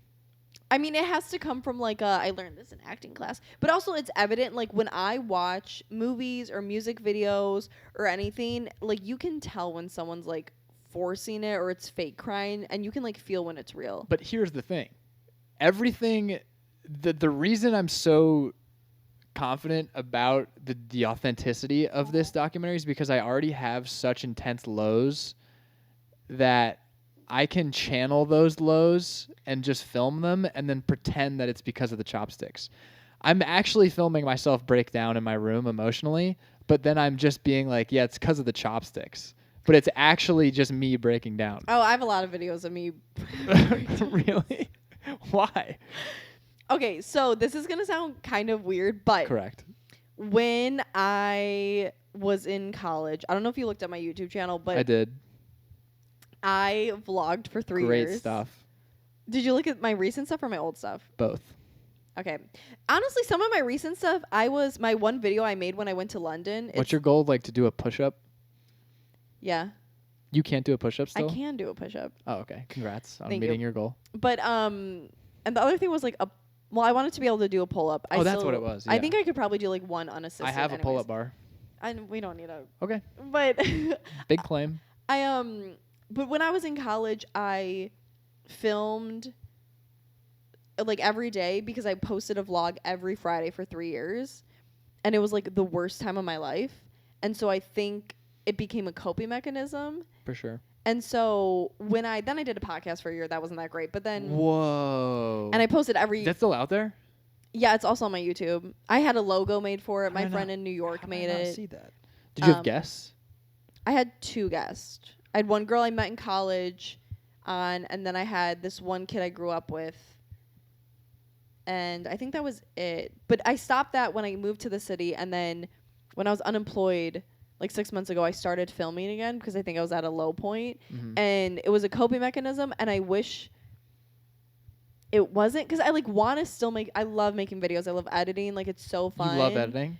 I do. Oh my God. That's crazy. And it's just, I love being able to pick apart what I can put in. Like, when you do a joke on stage and you're like, oh, I wish that like part would have hit harder, you can like change the timing a little bit, and you can just change the structure of how it's laid out. But so because filming's a coping mechanism to me, sometimes when I'm like really upset and I don't want to like bother my friends about something, I like won't see my therapist for a week, I'll just like make a video about what I'm upset about. Mm-hmm. And so I just have a lot of videos of me crying. And I usually delete them. Sometimes though, I like will put them in my hidden folder on my phone and be like, I feel like I said some wise things. I might like want to look back at this in a year, but usually I'll look back and I'm like, this is just embarrassing. It must be interesting to hear your thought processes at like your most vulnerable emotional state. They're usually pretty level-headed, and I've gotten better. But it's just crazy to see though, like how much you thought you cared about something, or you did care about something. Isn't that interesting? Yeah. And then you realize how trivial it is later? Usually, Mhm. yeah. So, especially like I feel like relationships I've been upset about, I'm like, oh, whatever. Yeah, of course. So, not all of them, but most of them. Yeah. As we've garnered. Yeah. But so I'm very used to crying on camera. That was exactly how my 1.5 years into stand-up video happened. Yeah. I literally just was like I was just at this point where I was like, I'm drowning financially. I feel like I'm not good at comedy. I feel like I suck. I feel like nothing is, I just felt like stagnant. Mm-hmm. And I just started filming. I had no idea what I was going to Yeah. say. And it was really gay. And I can't believe you put that online then. it was, so for the same reason that you sort of just cited, I was like, worst case scenario, this is a time capsule. Yeah. And I know that this stand-up thing is a very, very long journey. Mm-hmm. And I've basically resigned myself to the fact that no matter what happens, I'm just going to go on that journey. Yeah. And so even if like in 10 years I suck still, I can still look back on that and be like, I've had all these experiences just through this one thing that I like chased. And this was where I was at this one point. Yeah. I think that's cool. No, I think it is. That's why I like miss making videos, because it is cool to like, when I'm sad, I made it in like February, but when I went to the UK by myself, I've rewatched that video like 3 times. That's sick. Yeah. Because it like, one, sick video, got so much B-roll, and I was just having the time of my life out there. But and the music, well, you're not a music person, but I can appreciate. I matched a lot of the music with like the cuts, The beats. and with the timing of it. Or like I went there to see like one of my favorite bands 3 times, and so like I implemented their music, and so it's one of my favorite videos. And also too, it's just cool to look back and be like, oh my god, I like did that thing by myself. Like I'm capable of like doing whatever I want to do. And so it's just kind of like, you can watch other people to inspire you, but to like see yourself at a moment in your life It almost is like another person at that point. Yeah. So I don't know. It is cool though. It is though. I tried my old videos. Were I don't know, not great. And when I made them in the past year, I try to be more like, I don't know, still myself, but not as open about personal information. Because I don't know. It's just like, who am I putting this on for? The like 62 people that are gonna watch it. Like the people who are very invested in your pull-up journey. Yeah, I guess honestly that video did. I was getting the best views I've ever had in my life. That video did well. Yeah, and then I just stopped making them. Rip. Just went out of the game. I have clips on my camera that are probably funny that I could probably put together. I always like film. You're just sitting on them? Yeah, I film like every like once a month. I'll film something and then I'm like, nah. So what's your plan? With life? Mm-hmm. Kind of same as you. I'm just like riding out this. And I don't have there's nothing else I would do. Mm-hmm. Like I don't. Professional skater. No. Wow. Wow. I love it, but it's not. I don't know. I've been trying to get better at making goals because I've realized it's like important and kind of holds you accountable. And it just feels good to like say like, I want to do this in 3 months and then accomplishing it. It motivates you. But I don't know. I just want to see where this takes me. So like if stand up isn't my main thing in 10 years, like that's fine to me. But like all I want to do is entertainment. Like that's all I've known, that's all I've loved, and like there's no like 9 to 5 I would want. Like there's no corporate job I would want. There's no like I'm like I think this is what I'm supposed to be doing, cuz otherwise like why am I doing it now? Mm-hmm. So, yeah. I don't know. I don't know about you. I cannot do a 9 to 5. I get too. I'm physically incapable. No, I know. I'm too much of a pussy. I cannot do it. I don't think you're a pussy. It's just not made for everyone, and I like respect the people who do it. I don't think it's made for anyone, and I think a lot of the population just deals with it, and I don't know how they do that. I really don't understand. Well, it's so time. Cause I work like 30 hours a week, and I'm like, that's good. That's fine. Yeah. Yeah, I totally agree. I don't know how yours is, but like mine is like I work like 30, 35 hours a week, but it's over the course of 7 days. So I don't really get like an exact weekend. Like today I got lucky. Yeah. Because I walked in today and they were just like, "Why are you here?" And I was like, "What?" And they were like, "Go home." Yeah. And I literally skipped out. And then I got the vouch thing too. Yeah. And I was like, "Oh my God, this is amazing." But yeah, most of the time it's just like, and even if there's like, sometimes I'll just do a coaching thing and it's like 4 hours, but then you have to drive there and back. So it's like 6 hours and you're like, that's just so much of my day gone. I could have been writing. I could have just been not doing that. Like just like anything else. Yeah, but I don't know. When I was unemployed basically for like 6 months and I had so much free time, it like, at least for me, it like ate at me. Mm-hmm. Because then you don't have structure and then you aren't like... I will say, having a full day is a good day. Yeah, and you don't value, at least for me, I didn't value my time as much because I was like, well, I can write whenever. Yeah, I totally agree. Do comedy. You know what I mean? Wasn't like, oh, I have to work all day and I only have like these 2 hours to get this done, or like I have to prepare for my show tonight. I only have like 20 minutes to like run home. You know what I mean? It's like you value your time more and you use it more wisely. Yeah. And I did still a lot when I was unemployed, but looking back, I'm like, I could have done a little more. So that seems to be a very common theme.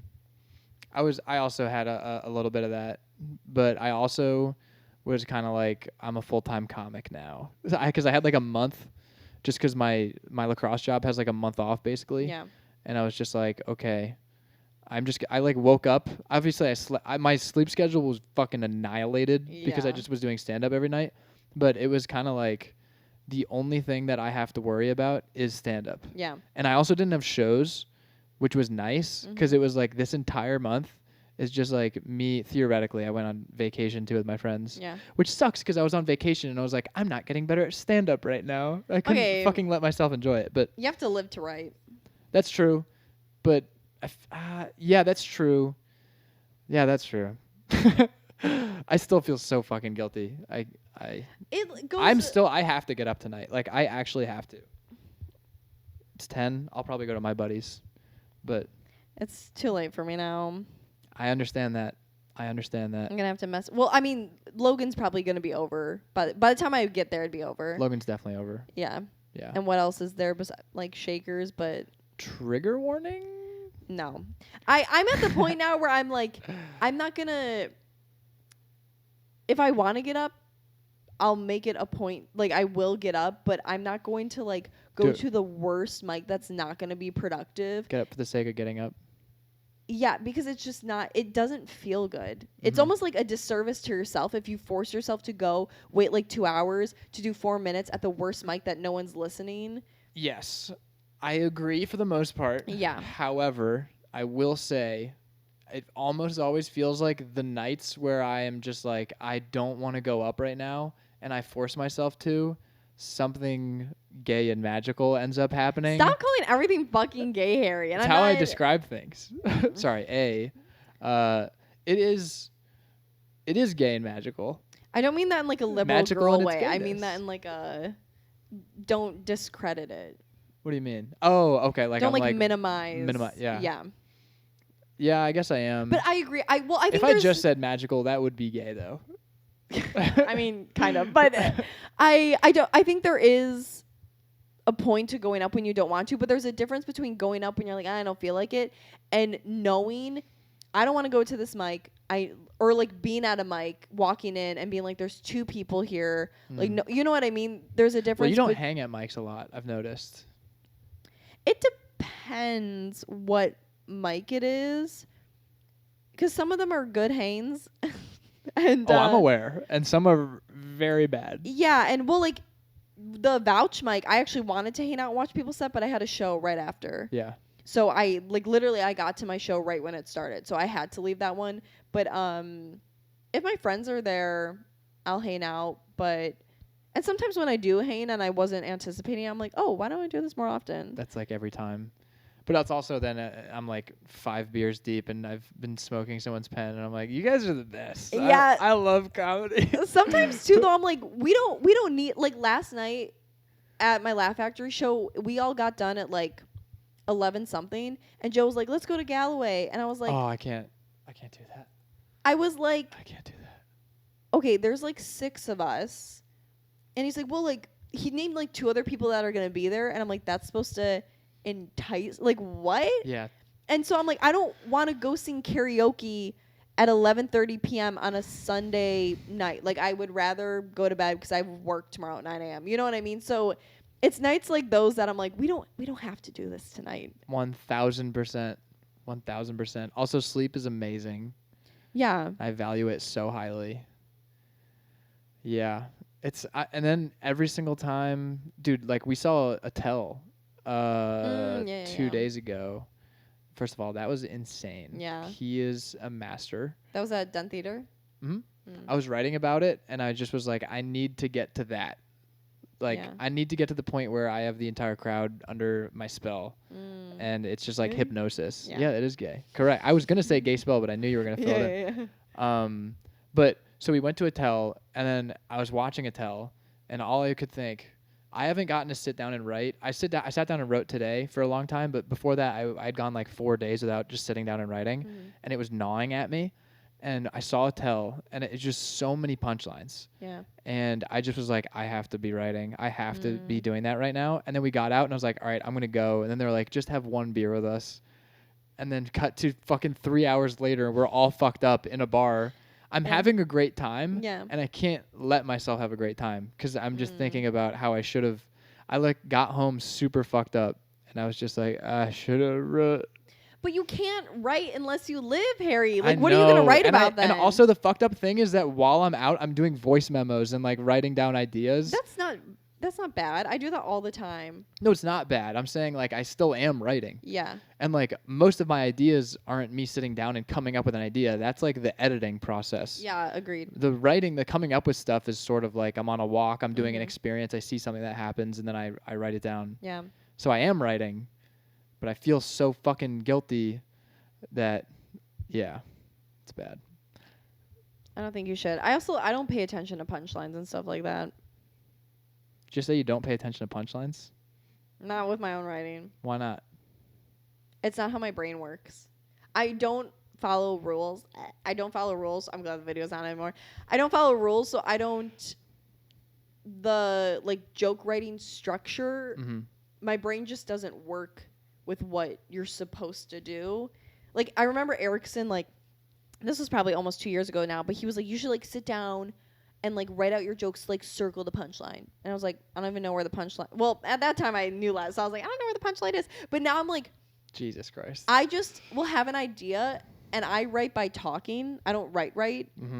Unless I'm like you said, like I see something or experience, and I'll like write like bullet points of what I want to say down or something like that, or speak it into my phone. But I'll just like talk, and then I'll be like, oh, that sounds funny, and then I just do it on stage.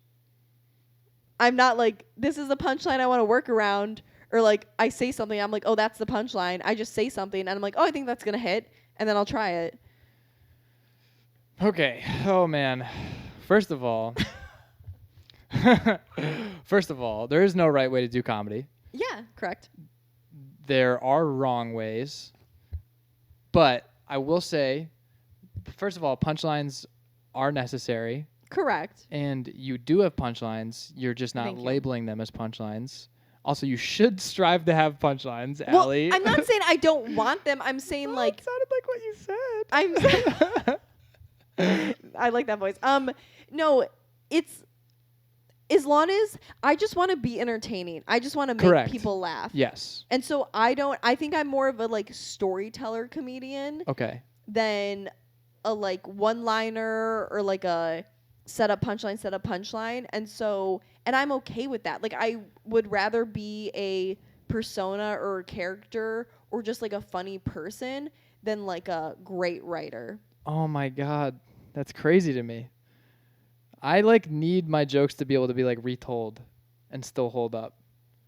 I do. That's like the ultimate thing for me is I want people to be like telling a joke that I wrote, and even they can still get a pop from it. Like I want my performance to be the cherry on top. I want my writing to just be like that's everything. Yeah. And no matter who you put there, they could pull it off. I think there's nothing cooler than that. I think though. I agree, and I think there is something so special about someone remembering what you said, because I'm like that with like... Actually, it's funny I'm not like this with comedy, because with music, I'm like, that one line, and I like remember lines of music so well, but in movies or like performances of like comedy, it's usually like physical things that make me laugh. Mm-hmm. Like me thinking of Amanda Bynes. So I wasn't off with Carrot Top by that I'm not far. that familiar with his work. You're right on the money with physical. But like prop. The things I've laughed hardest at, or like delivery too. Delivery is everything to me. Sure. Like every Jim Carrey movie, I'm laughing at his physicality and his delivery more than I'm laughing at the words he's saying. Were you a fan of Chris Farley? What was that one movie he was in with Tommy Boy? David Spade? Yeah. I think that's like the only Chris Farley movie I've seen. I don't remember it that well. So no. I remember. Okay, do you remember like the van down by the river sketch? No. Oh my, Allie. You do comedy. Like I know. You have to know that. You have to know the van down by the river sketch. All I watched was Seinfeld and Jim Carrey movies, so at least you've seen that's my Seinfeld. wheelhouse. Seinfeld's. I haven't finished Seinfeld. I'm working my way through it. I just finished Curb. I got fucking logged out of Netflix. They do the stupid sharing thing now. Yeah. Fuck. So annoying. It's the best show. That was the one show. The only time I let myself watch TV is when I'm doing it for a writing purpose. You need to fucking relax. I can't. I literally can't. It's all I have. Comedy? Yeah. You have lacrosse? No. Lacrosse gave up on me. I mean, I love lacrosse. I love coaching. There's nothing greater than watching somebody develop and then like really caring about how they do. Yeah. It's like amazing. I love coaching, but I can recognize like when I'm coaching lacrosse and I'm with the other coaches, especially like the head coach of the program, this guy named Dan, I'm like, this is his stand-up. This is not my thing. Yeah. Like, he loves lacrosse. I love lacrosse goalie. I don't love lacrosse. I mean, I love lacrosse, but like, I love what lacrosse gave me, and I love the community, and I've just like met so many amazing people through it, and I wouldn't trade it for anything, but like, it just doesn't even touch comedy. Like, I can just comedy. It's not like thinking about writing. It's just everything I'm thinking about is writing. Yeah. Writing is thinking. Being a good writer is being a good thinker. Our job is to just transcribe it in a way that is like palatable for an audience. But like I can't. My point is, if I'm watching a TV show, and when I majored in screenwriting, and my teacher we'd start the class, every single class, with, what have you been watching? And everybody would go around and like say the movie they've seen or like a TV show they've been watching, and I like never had anything, and she would be like, why? The thing is like I would have consumed stuff, but it would have all been stand up. And so she'd be like, well, and I do love movies, and I grew up going to the movies like constantly, but if I'm by myself, I can't justify sitting down and watching it. I also think part of this is because of my dad being lazy and just sitting on the couch all day. But I recently watched a TV show because I got my screenplay looked at by my professor, and she was like, you need to watch TV. Like, you need to like sit down and watch TV and like take notes of every single scene, the purpose of the scene, which characters have what stakes during each scene. Like, you need to just sit down and do that. And I did that, and I was like, oh my God, I love this. Like, I forgot how much I love storytelling. And then if I do watch TV, I just finished Curb, or I'm still on Curb. I'm almost done it though. But like, that's like a tax write-off to me. Because I'm not doing comedy or watching stand-up, but that is still storytelling. That is still comedy. And it's still, like, the same, like, build of tension and then release of tension. And, like, creating a scenario and then, like, playing with it. So I can justify that. But if I'm just, like, sitting down and watch... So, yeah. My point is... I miss being able to watch Seinfeld. Because every time I watch Seinfeld, I was like, I'm studying right now. This is nice. You're so high-strung. Thank you. But I seem like a chill guy. No. Oh, okay. I always knew you were a little tight, but thank you. Taut like a tall guy. I used to be the same way, but now I've been taking acting classes for like 4 months, and I've been trying to like appreciate movies. Oh my God, like I've watched these movies recently that like it was basically just like watching a couple like exist. Like some of the takes were like 20 minutes long. Oh, that sucks. But honestly, I like came out of it and I was like, it's impressive though. This is real cinema. No, it is impressive. It's like raw.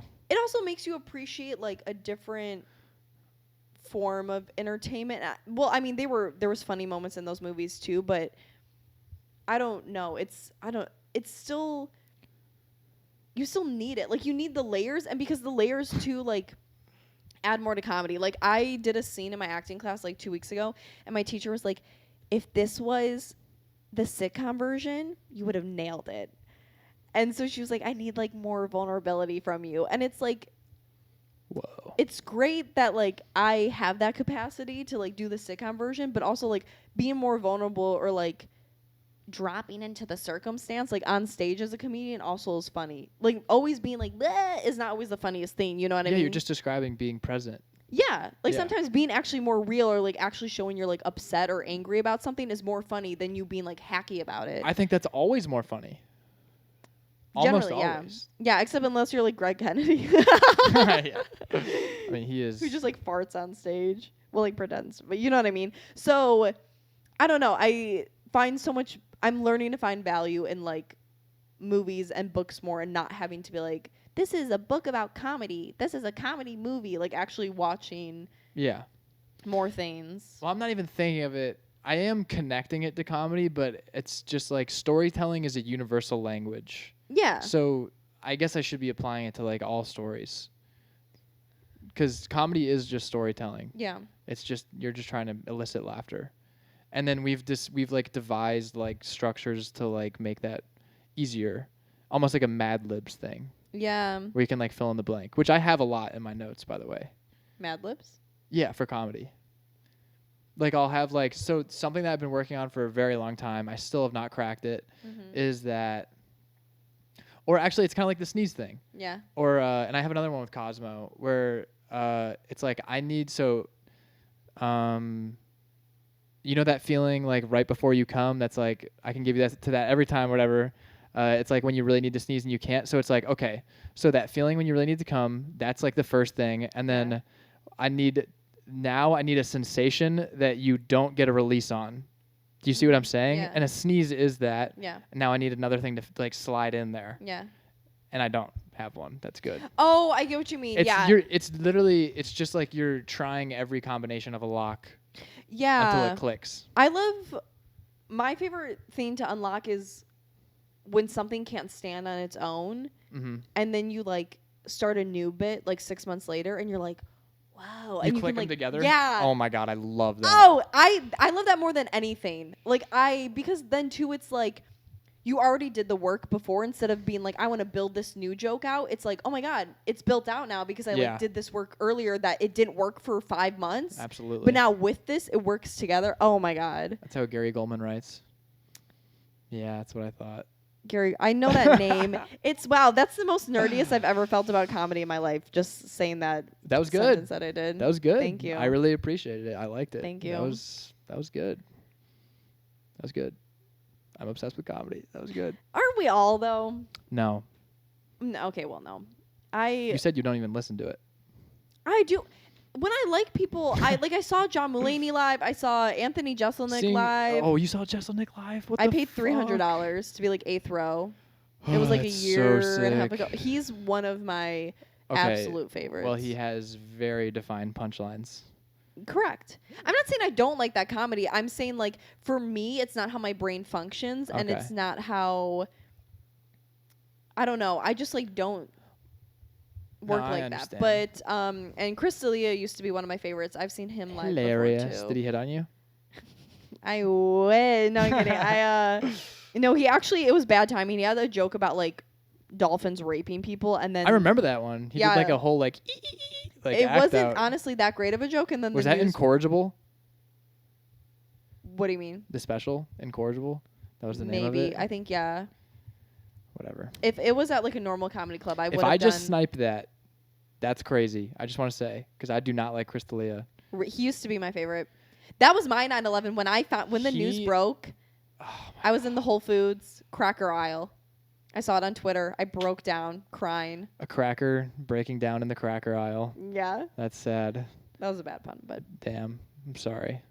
That was a great pun. Dad jokes are the most economical jokes. I've said it once. I'll say it a million times. Can you actually not stand them, or is it like this thing like, oh, I hate dad jokes? They're usually bad. Once in a while, I'm like, that's pretty good. I have, okay, I don't know if this is a dad joke. They're endearing. Correct. And they're structurally so tight. They're so economical. So tight, yeah. Anybody can say a dad joke, and the chance that they get a laugh from that is pretty high. That's the mark of a great joke. Just saying. Okay. Just saying. Okay. Just saying. Maybe you're winning me Even over. if they're not laughing at your punchline, they're laughing at the absurdity of what you just said or how stupid it is. Laugh's a laugh. Just saying. One of my favorite things to say is when I love opening the door for men who are older than me, and I always say age before beauty.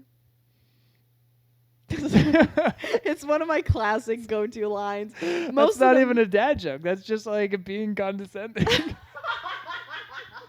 They usually think it's funny though. Sometimes, yeah, I'm sure you're like an attractive blonde girl holding a door saying I remember I did it like a year ago for a guy who was on crutches. Oh God. And I held the door for him, and I was like, age before beauty, and he got a good laugh. And I was like, that guy needed that laugh. That must have sucked for him, honestly. No, I don't think that was a real laugh. It felt genuine. No, because I was on crutches, and people would hold the door for me, but they'd misjudge how long it would take for me to get there.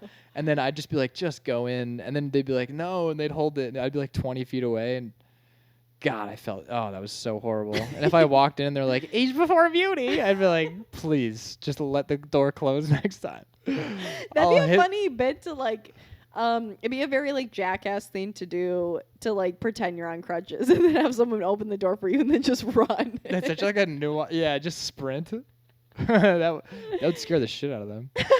I have a sketch idea that I want to do, and it's like I go on a date with a woman in a wheelchair, and like I'm making like this big deal of the fact that she's in a wheelchair or whatever, Yeah. or like we meet up and like I just met her on the app, so I didn't know she was in a wheelchair, and I'm like, oh fuck, but she's hot, and then we end up like hitting it off and we have sex, and then the next morning she can magically walk. And it's like we make this like huge deal of it, and she's like, "It's literally a miracle. I've never walked in my entire life." Yeah. And then she ghosts me, and then like a week later, I get a phone call from her, and she's like, "Hey, I really appreciate what you did for me, because I can walk, and I don't want to date you, but could you do a friend of mine a really big favor? Oh, that's funny. Because they also want to walk." And then it ends up being a guy. And then I think that I have a chance of getting with her still, so I have sex with that guy to try to get him to walk, and then it doesn't work on him, and I just fucked a guy for no reason. Just be a paraplegic whore. Mm-hmm. Yeah. That's pretty funny. Yeah, there's not really an ending, but... Do you think of all these ideas high? No. Okay. I think that one was sober. Yeah. And I also, if I see somebody that could be a character in my next book or screenplay or something, I'll just write that down. Like I saw, or just like anything that's distinct, because it's very good for characterizing somebody. Yeah. So like I was walking last night down the street and I saw a white Ford Focus hatchback, and it had like 6 feet wide bull horns on the front of it. And I literally saw that and I laughed to myself out loud, and I was like, you've got to be kidding. Like who drives that? Yeah. Who is the person that drives that? So I just wrote that down. Because that's already like, you see that and immediately you're like, okay, the person who drives that has something interesting going on. And then I walked by a lady today, and she was wearing a T-shirt that said, she was reading a book that said, what the fuck did it say? I remember seeing it and being like, I would not want to hang out with this lady. A woman with giant bug sunglasses reading a book called Payback's a Witch. And I was just like, okay. That's probably a smut book, and she's probably like a Karen or something, but she's got something. She's like a freak. She's a freak. Yeah. For sure. I always thought about making my college roommate a character, because she was one of those people that had all the books of like how to be a badass. Oh God, that's sexy. She one time wrote, we had like a chalkboard that she put up. She decorated our apartment. It was so ugly, but it said, "Whoa. Throw happiness around like it's confetti." That's gay. It was. I remember I woke up at like 6 a.m. and I was livid. I was like, I can't be living here. That must have been, it's so funny that something so happy made you so mad. I was really unhappy at the time, but just she also tear that down. She was like one of the. She was the polar opposite of me. That's so funny. Yeah, you've never thrown happiness around like confetti. I think I have a video of it. I'll have to find it one day. Please do send me that. But I remember. Put it at the end of the pod. Yeah. I think I was eating a banana too. Perfect. You were like selfie mode with a banana angrily. Yeah. I really want to see that video. I'll find it for you. What's his name? Brian. Why can I not remember? Rowe? No. He's at the end of every mic and he's hilarious. He always wears a Bears hoodie. Brian. No. Is it Brian? What the fuck am I thinking of? Ryan Oliver? No. Same wavelength. I can't believe I can't get this guy's name. I've talked to him a million times. The mentally challenged one? I don't think he's mentally challenged because he's then. Paul Miller. Paul Miller. So Paul Miller, first of all, no other person I'd like to see headline a mic. Oh my God. Than Paul Miller. I can hear him talk about nothing for hours. He told me one time outside of Zany's after a roast battle, he was like, I was like, he invited us out to a bar, and I was like, I gotta wake up early in the morning. He's like, what's the problem with that? What's wrong, man? And I was like, I gotta get up. I gotta get 8 hours. And he was like, what's gonna happen? I was like, well, I'll wake up mad. And he was like, I used to do that. You know what I do now? I wake up and I smile. It makes me happy, dude. I swear to on my life, then I got like 6 hours, which is not enough for me. I woke up in the morning furious. Like I slammed. When I wake up and I don't get enough sleep, I literally like punch my pillow. Wonder why that girl broke up with you. Yeah. No, it was way gayer than that. But damn, I'm so sidetracked now. But anyway, sorry. I woke up. I like slammed my pillow, and then I thought of what Paul said, and I laid in my bed, and I literally just went, and I smiled, and then I was like, "Fuck!" and it just didn't work at all. But I like really tried to smile and make myself happy, and it just didn't work. Paul's just a different. He's pure. He's pure. He's also, how old is he? He's got to be 40 something. Like once you hit a certain age, I think it just doesn't. Things don't affect you the same way. Yeah, he's had a full life. Well, don't say that. Hopefully he's gonna die tomorrow.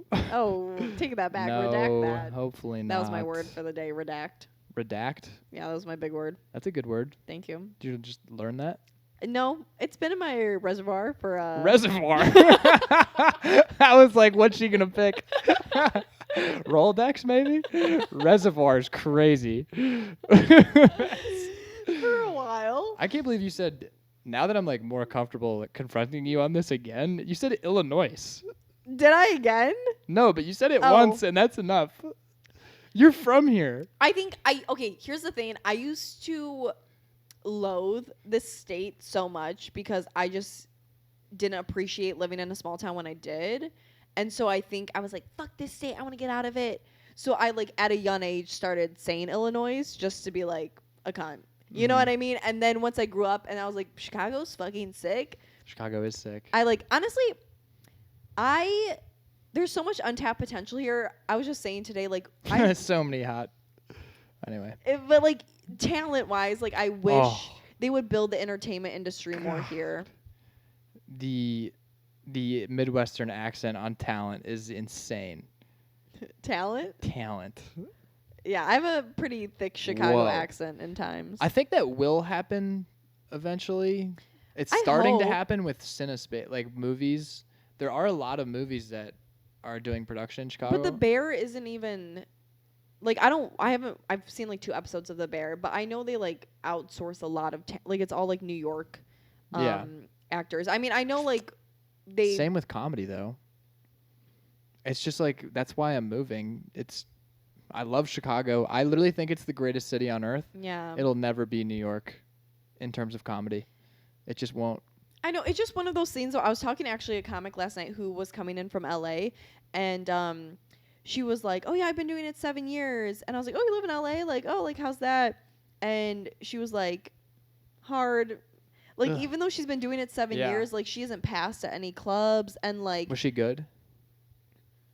Yeah, she was good. I mean, Long pause. Well, I had no video on that. I but told you I got heckled last night. It was a long darted night. around the room. It was a long night for me. But she also though, I have this thing about people that like when people are out of town, I love to ask them about like the city they do comedy in and like get to know it. And I find, especially at places like Laugh Factory and stuff, like a lot of out of towners do Laugh Factory when they come here. Like I'll ask them, and it's so one sided. And they don't. They just talk about themselves. Yeah, and they won't be like, and how she like, and it's not like I'm expecting, like, for you to ask me the same question I asked you, but like when I keep asking you questions, and the conversation would stop if I didn't keep asking. You know what I mean? It's like, then you don't really. I feel like appreciate their talent as much because of their personality. Yeah, of course. You know? So it's just like you're like that's why you're not passed. And she was really sweet, but she just like didn't really ask me any questions, and so it just felt very like she was coming here to just like get stage time because she's from LA and then like going back home, and it's business trip. Yeah. So whatever, but no, she was good though, but she did compliment me after my set actually for how I handled the heckler. So maybe she is okay. Maybe she is okay. She saw me, but we were talking about New York too though, and how there's just like the talent pool is crazy in both LA and New York, and it's even New York's probably the hardest city. It is. It's the best in the world. I mean, yeah, I haven't been back for comedy. Are you saying? Yeah. Bar none. It's not even close. I mean, yeah. All the best. I haven't been to New York since I was like 19. What was that, last year? I knew you were gonna say that. But so I never went for comedy. Mm-hmm. I haven't yet. So I don't know what it's like. I do want to go eventually though. But you're gonna stay in Chicago? I don't know what's gonna happen. I'm just seeing what happens. I also think it would be cool to like work out of Chicago. Like I would gladly like fly to LA for 2 weeks, fly to New York for 3 weeks, and just like do that, but have this be my home base. Mm-hmm. Yeah, that's fair. It is in the middle. Like, so if you're doing the road, Yeah, it's good. But I just feel like there's such a ceiling here. there is, and you see people hit it, and I want. You see so people much, hit it quick. and I want so much more for so many people that I feel like have hit their ceiling here, and they are like touring and stuff. But I'm like, dude, like do more. But that's the thing is like you're limited by it's like the goldfish in the pond thing. But Ken Flores, I feel like flourished, and doesn't he still live here? Does he? I mean, I don't know. Maybe actually, I don't know. Actually, he might have moved to LA. Maybe I'm saying shit, but I don't even think of. I was never here when he was in the scene. I met him when I was like 19, like 7 years ago. Mm-hmm. He was one of the first. I actually, Brian Rowe was the first comedian I met It's a great meet. at a garage show. Ooh. How did that go? It was, I guess, when I re-met him like about 3 years ago, he was like, "Oh yeah, you told me you wanted to do stand-up when you met me." Wait, so you went to a show and then didn't do stand-up for another 3 years? Yeah, when I was 19, well, longer than, I guess 4 years. I started stand-up when I was 23, but I used to have friends that would dabble in it, and one of them like hosted shows out of his garage, and it was called Tonk House, and I would go like every week to like support my friends. And I remember like so many times I'd be like, I would think of something, or I'd be like, oh, I want to go on stage, but I was just too nervous. And it was like only guys. Like I think there was like one woman who would perform ever, and my kind of lineup.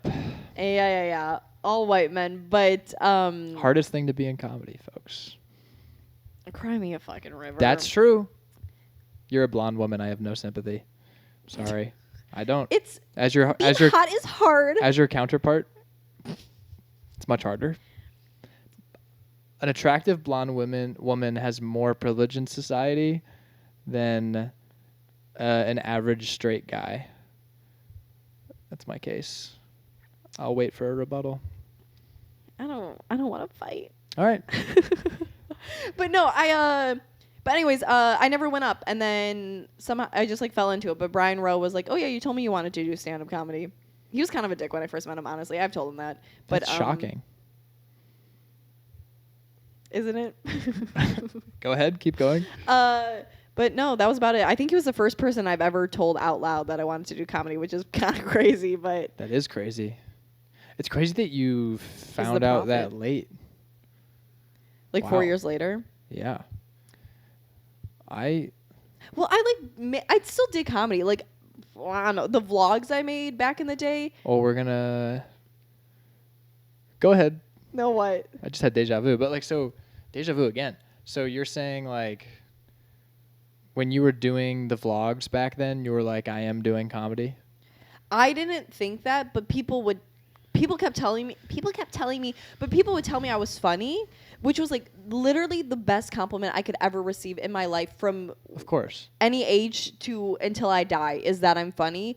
But people would tell me I'm funny, and I'd be like, oh, like I wasn't trying to be funny. It was coping. Like I was just filming because to like get through. Yeah, no, genuinely. But then I remember like 2 years into making videos every Friday, one of my coworkers, who I stopped being friends with because he told me to sit on his face, and it was really weird. But respect. He was like, "This is like stand up. Like you're just like telling jokes," and I was like, "Really?" I have to rewatch these videos. Okay, the old ones are embarrassing. Did I miss out on punchlines in those videos? Maybe. I don't know. And I remember at that time I worked with someone who did stand-up comedy, and I'd always tell my manager, I'd be like, dude, I'm so much funnier than fucking Charlie, and he's doing stand-up. And so I didn't start comedy till like a year and a half after that. Start doing stand-up, but I don't know. I don't remember the point of this. I don't know. You met Brian Rowe? Yeah, well, he's my prophet. Because I knew I wanted to do comedy for, like, the first time I ever did stand-up was, like, ninth grade. Oh. Wait. freshman year of high school. Yeah. Like stand-up comedy? Unfortunately, yeah. I was in a performing arts class, and we had like this like talent show every semester, and I didn't have any talents, and I was like, well, I love stand-up, and I put together a tight 5 in my little composition notebook. Yeah. You know what's crazy too is I did it. The first time I ever did stand-up was in an auditorium that seats like, I'm gonna totally make this number up, but it's like it's a lot. It's like 1,000 people or something. It's a big auditorium. Yeah. But it was to a class of like 20 people. So, I mean, I got laughs. Yeah. It was crazy. I remember some of the jokes. One of them was Skittles should host a gay pride parade called Taste the Rainbow. That's funny. Pretty good. That's pretty funny. It's pretty good. I also said I would not believe in full equality until a gay black lady served me at a Chinese restaurant, but that one did worse. But anyway, so I did that, and then after I did that, which was like the most nerve-wracking experience of my life up until that point, my teacher was like, there's a talent show happening, and you should do stand-up. That's like a very, very unique thing that nobody does, and I really, really think that you should do it. And I was like, you know what? You're right. And then I went to, there was like a list in the hallway, and I went to the list, and I signed my name on it to do the talent show. Was this 9th grade too? Mm-hmm. Okay. And then, like, a week before the talent show happened, at the end of the school day, I went to the list and I crossed my name off. Oh, no. Yeah. And then I ended up filming at that show, packed auditorium. I would have done stand-up to a packed house. I mean, which would have been bad. But yeah. Not necessarily, but I think that comes full circle that it's like, even though you didn't do it in that moment, obviously it was still meant to be because here you are. Sure. Gay. Yeah, that was gay. I appreciate that gayness, but yeah. What else? When I was in college, I broke my hand my senior year of lacrosse, and like my world came crashing down because I was like, everything was lacrosse. Yeah. That was just all that I like cared about being good at. And as the moment I broke my hand and I found out like my season was basically done, I was like, okay, well, it's comedy now. Like I just knew immediately. It was well, really? Mm-hmm. Yeah. Interesting. I'm trying to think of what was the turning point. I don't know what the turning. I remember I was dating the gross man at the time, and something just happened, and I was like, I think I'm gonna do comedy. And I remember I told him, and he laughed. Good start. And I was like, that honestly encouraged me more. Yeah, of course. But well, I know that like my friends did not think I was gonna do it. Yeah. Yeah. And then here's after the fact. Well, because I would never go to parties or anything because I was super nervous. And I hate social settings with lots of people.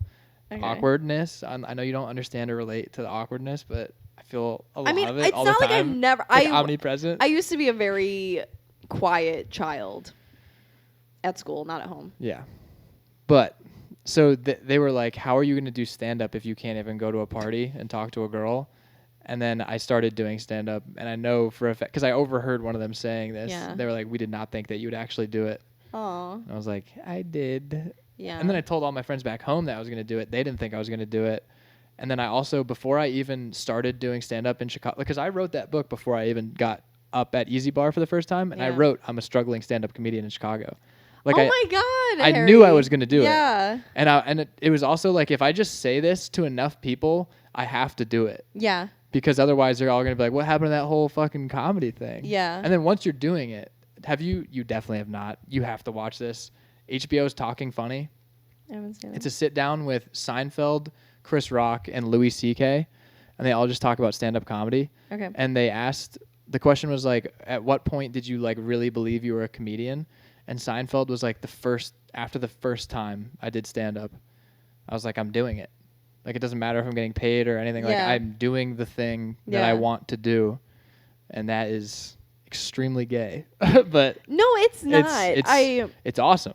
I think it is too. And I recently like realized, I was like, why am I not calling myself a comedian? Like, I would catch myself. Yeah, I can call myself a comic, but.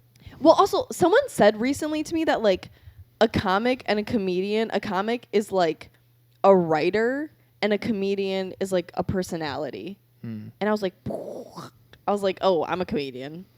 Do you agree with that though? Not we're still stand-up comedians. Not necessarily. Like Mitch Hedberg is a comedian. I never got him, but Oh my god. like I get it, but you say some things where I'm like, we would get along so well, and then you say other things, and it's. But if we agreed on everything, That's how true. would that? Yeah, that's true. But I mean, it's a big thing, but yeah. Go ahead. Sorry. But I think the credibility of him, the only person I ever knew that liked him was this kid I went to college with who's also like a jam band kid. Oh, nice. And like all he did was like smoke weed and he was stoners love him. Yeah, he was obliterated every time I hung out with him, and so I think he has so many good lines. Though. I know credibility. He has one, and I'll say this, and then you can get back to how much you hate him. But he has one where he's like, "An escalator can never be broken; it can just become stairs." You don't think that's awesome? No. Every single time I see an escalator that's broken, I'm just like, it's not. It's just stairs. It is funny. I think I don't like his delivery. Like I don't think it hits for me. Fair enough. Think that's why. Fair enough. Right. What were we saying? The power of manifestation. No, I just like recently though. I realized sometimes I would catch myself being like, "Oh, I do stand up comedy," and I'm like, "What the fuck is that?" Like when I first started, like it made sense, but now I'm like, "No, like I'm a comedian." Like I now tell people that. I finally feel confident enough to say that. Like the past, like 6 months or something, maybe even less, honestly. I re-put it on my Instagram. I was like, I'm a comedian. I mean, I have it on my Instagram for the algo, but the algo. I wrote comic in my bio, but if I'm telling somebody, to me, like if I say I want people to know that I do stand up, like I want not that I don't in a general sense, no, but yeah. Instead of just saying comedian, because comedian is such a blanket statement. Yeah, I love like that. You said with your YouTube, that's like being a comedian. I want people to know this is like such a stupid, but like I'm like, no. I do the purest form of comedy. I do stand-up comedy. Which I mean, I respect that, and it like shows that you value it so much. Yeah, I guess. So I think that's a great thing. I'm a comic. Also, comic is like there's more camaraderie with that, because you're hanging out with comics. I don't say I'm hanging out with comedians. I'm hanging out with comics. Yeah, I do too. But I like calling myself a comedian. All right, that's fair. Comic is just like, I don't know. I love too, like, I feel like when I was first starting, I would always explain to people, like, if I'm like, oh, last night, like, I like did a comedy show, people don't register that did, and they're just like, oh, like today at work, this one like delivery driver that comes to my job that keeps hitting on me. Yeah, Gio. Humble brag. And I know men can't take a hint sometimes, but he like was like, "How's your weekend?" And I was just like, "Oh, it was good. Like I hung out with friends, had a show last night." You can't tell them that you had a show last night if you don't want them to ask follow-up questions. No, but I'm saying like. Then he was like, "Oh, what show?" And I was like, "Oh, comedy show." And he was like, he thought I meant like I went to one because men just don't listen. No, he just like I don't know, but people do that a lot. And then he was like, "Oh, I've always wanted to go to one. Like, was it fun?" And I was like, "That's for the audience to decide." And it still like went over his head. And I like not telling people I like just having them figure it out. Like I feel like when I first started, I was like, "I do stand-up comedy," and now I'm just like, I think it's way cooler when people find out. Exactly. Like, you do stand-up? Yeah. No, I know. I like now just not making a point of it and just having them like put the puzzle together in their brain. Or just like finding out from like something. I don't know. I had some guy that like went to my gym. I did like one training session with him. He came to my show last night. And hell yeah. Which honestly though, because I had a good set, I was like, yeah. Go tell your friends about me, you loser. You don't do anything with your life. Damn. But no, he actually really doesn't. Hopefully he starts telling his friends. But it was very sweet of him to come. But I don't know. It's just cool when people find out. The little kids I coach found out. Yeah. What did they say? Well, several of them, at least one is subscribed to me. But it's good though. I'm like saving myself because all these podcasts end up being super long, as you have currently noticed. Yeah. Because I just keep going until the guest decides to stop. Which, by the way, I decided when I was doing this, I was like, I'm gonna literally just try to just keep going until the guest says stop. for every single one because I know I'll outlast the other person. Aaron Klein outlasted me. We went 3 hours and 6 minutes. How long has this been? How long do you think? Well, you already told me it was like after 10, and we started at like 7:30 maybe. Yeah, so something like that. Close to 3 hours. Damn. The point is, what was the point? Your kid's finding out. So yeah, this kid will find out, and I'm like, I really need him not watch because if he does, I'm fucked. Because like me and AJ talked about pedophilia for like 20 minutes in our last, and I work with kids. How deep was it? It was pretty deep. Yeah. No, well, I mean like into the pod. Not deep at all. Oh, yeah. Almost from the outset. Okay. But he was like, Coach Harry, what you need to do is you need to make clips of your videos and put those out because I get too bored of watching like the long podcast. And honestly, I'm like, thank fucking God. Because if this kid made it more than 2 minutes into a single episode, he would be like, oh my God, Coach Harry is saying such wild things. Yeah, you know what that made me think of? And actually, I'll say this and we don't have to talk about it because I don't want to get into a full conversation of it. But I think if we have children, like, they'll be better than this generation now. You know what I mean? Like, kids kind of annoy me nowadays. Not in, like, I still love kids, but because of, like, where our society is currently at and how they're growing up, I think we'll phase out of it. And so then when we have kids, they'll be a little better, and then the shitty part will come again. Yeah, I've had that thought. Like, I think we'll circle where it's back. like we know what to avoid. But then the problem with that, the fallacy with that is... Good word. Is that... I need to write these down. I just wanted to say that because the word phallus is in it. But the problem with that is that, yes, I agree with that because it's like I do think like our generation knows that our kids shouldn't grow up with iPads when they're 2 years old. But then we're also like the trailblazers of being addicted to that shit. So there's going to be such a large contingent of people our age that are shitting out kids that are just passing on their bad habits to their kids. Yeah, but I think it depends the age. I think it depends, like, because I don't feel addicted to social media, and I've never... But you're an outlier. Exactly, but I'm saying, like, I think it's... And 2 years makes a difference to me in this, because we're still so young. We're still, like, in our early... Well, I'm now in my mid-20s. Yeah, you're on the back half. Okay, let's relax. You are old. Holy shit. But my half birthday is next week. Well, I'll make sure not to do anything mean a week 20, before your half birthday. 26 and a half. It's crazy that you know your half birthday. Yeah, it's September 21st. It's because it's the same month as my grandpa's birthday. And I never met him. Anyways. And he meant nothing to me, so that's why I remember it. No, actually, he's my only grandparent I think I would have really liked, but only grandparent? That's a lie. You wouldn't be alive otherwise. No, the only grandparent I Boom. would have really liked. That's such a big jump from the only grandparent. All right. Okay, I understand. Okay, yeah. But I think people who are more in like, I'm still technically a Gen Zer, but I think the people who are born farther away from the turn of the generation, turn of the turn of the century, I think are more of those, like, would raise their children as iPad kids. Because all, like, the TikTok stars are, like, 19, 20, 21 now. Mm-hmm. You know what I mean? Like, they're all still quite younger. Yes.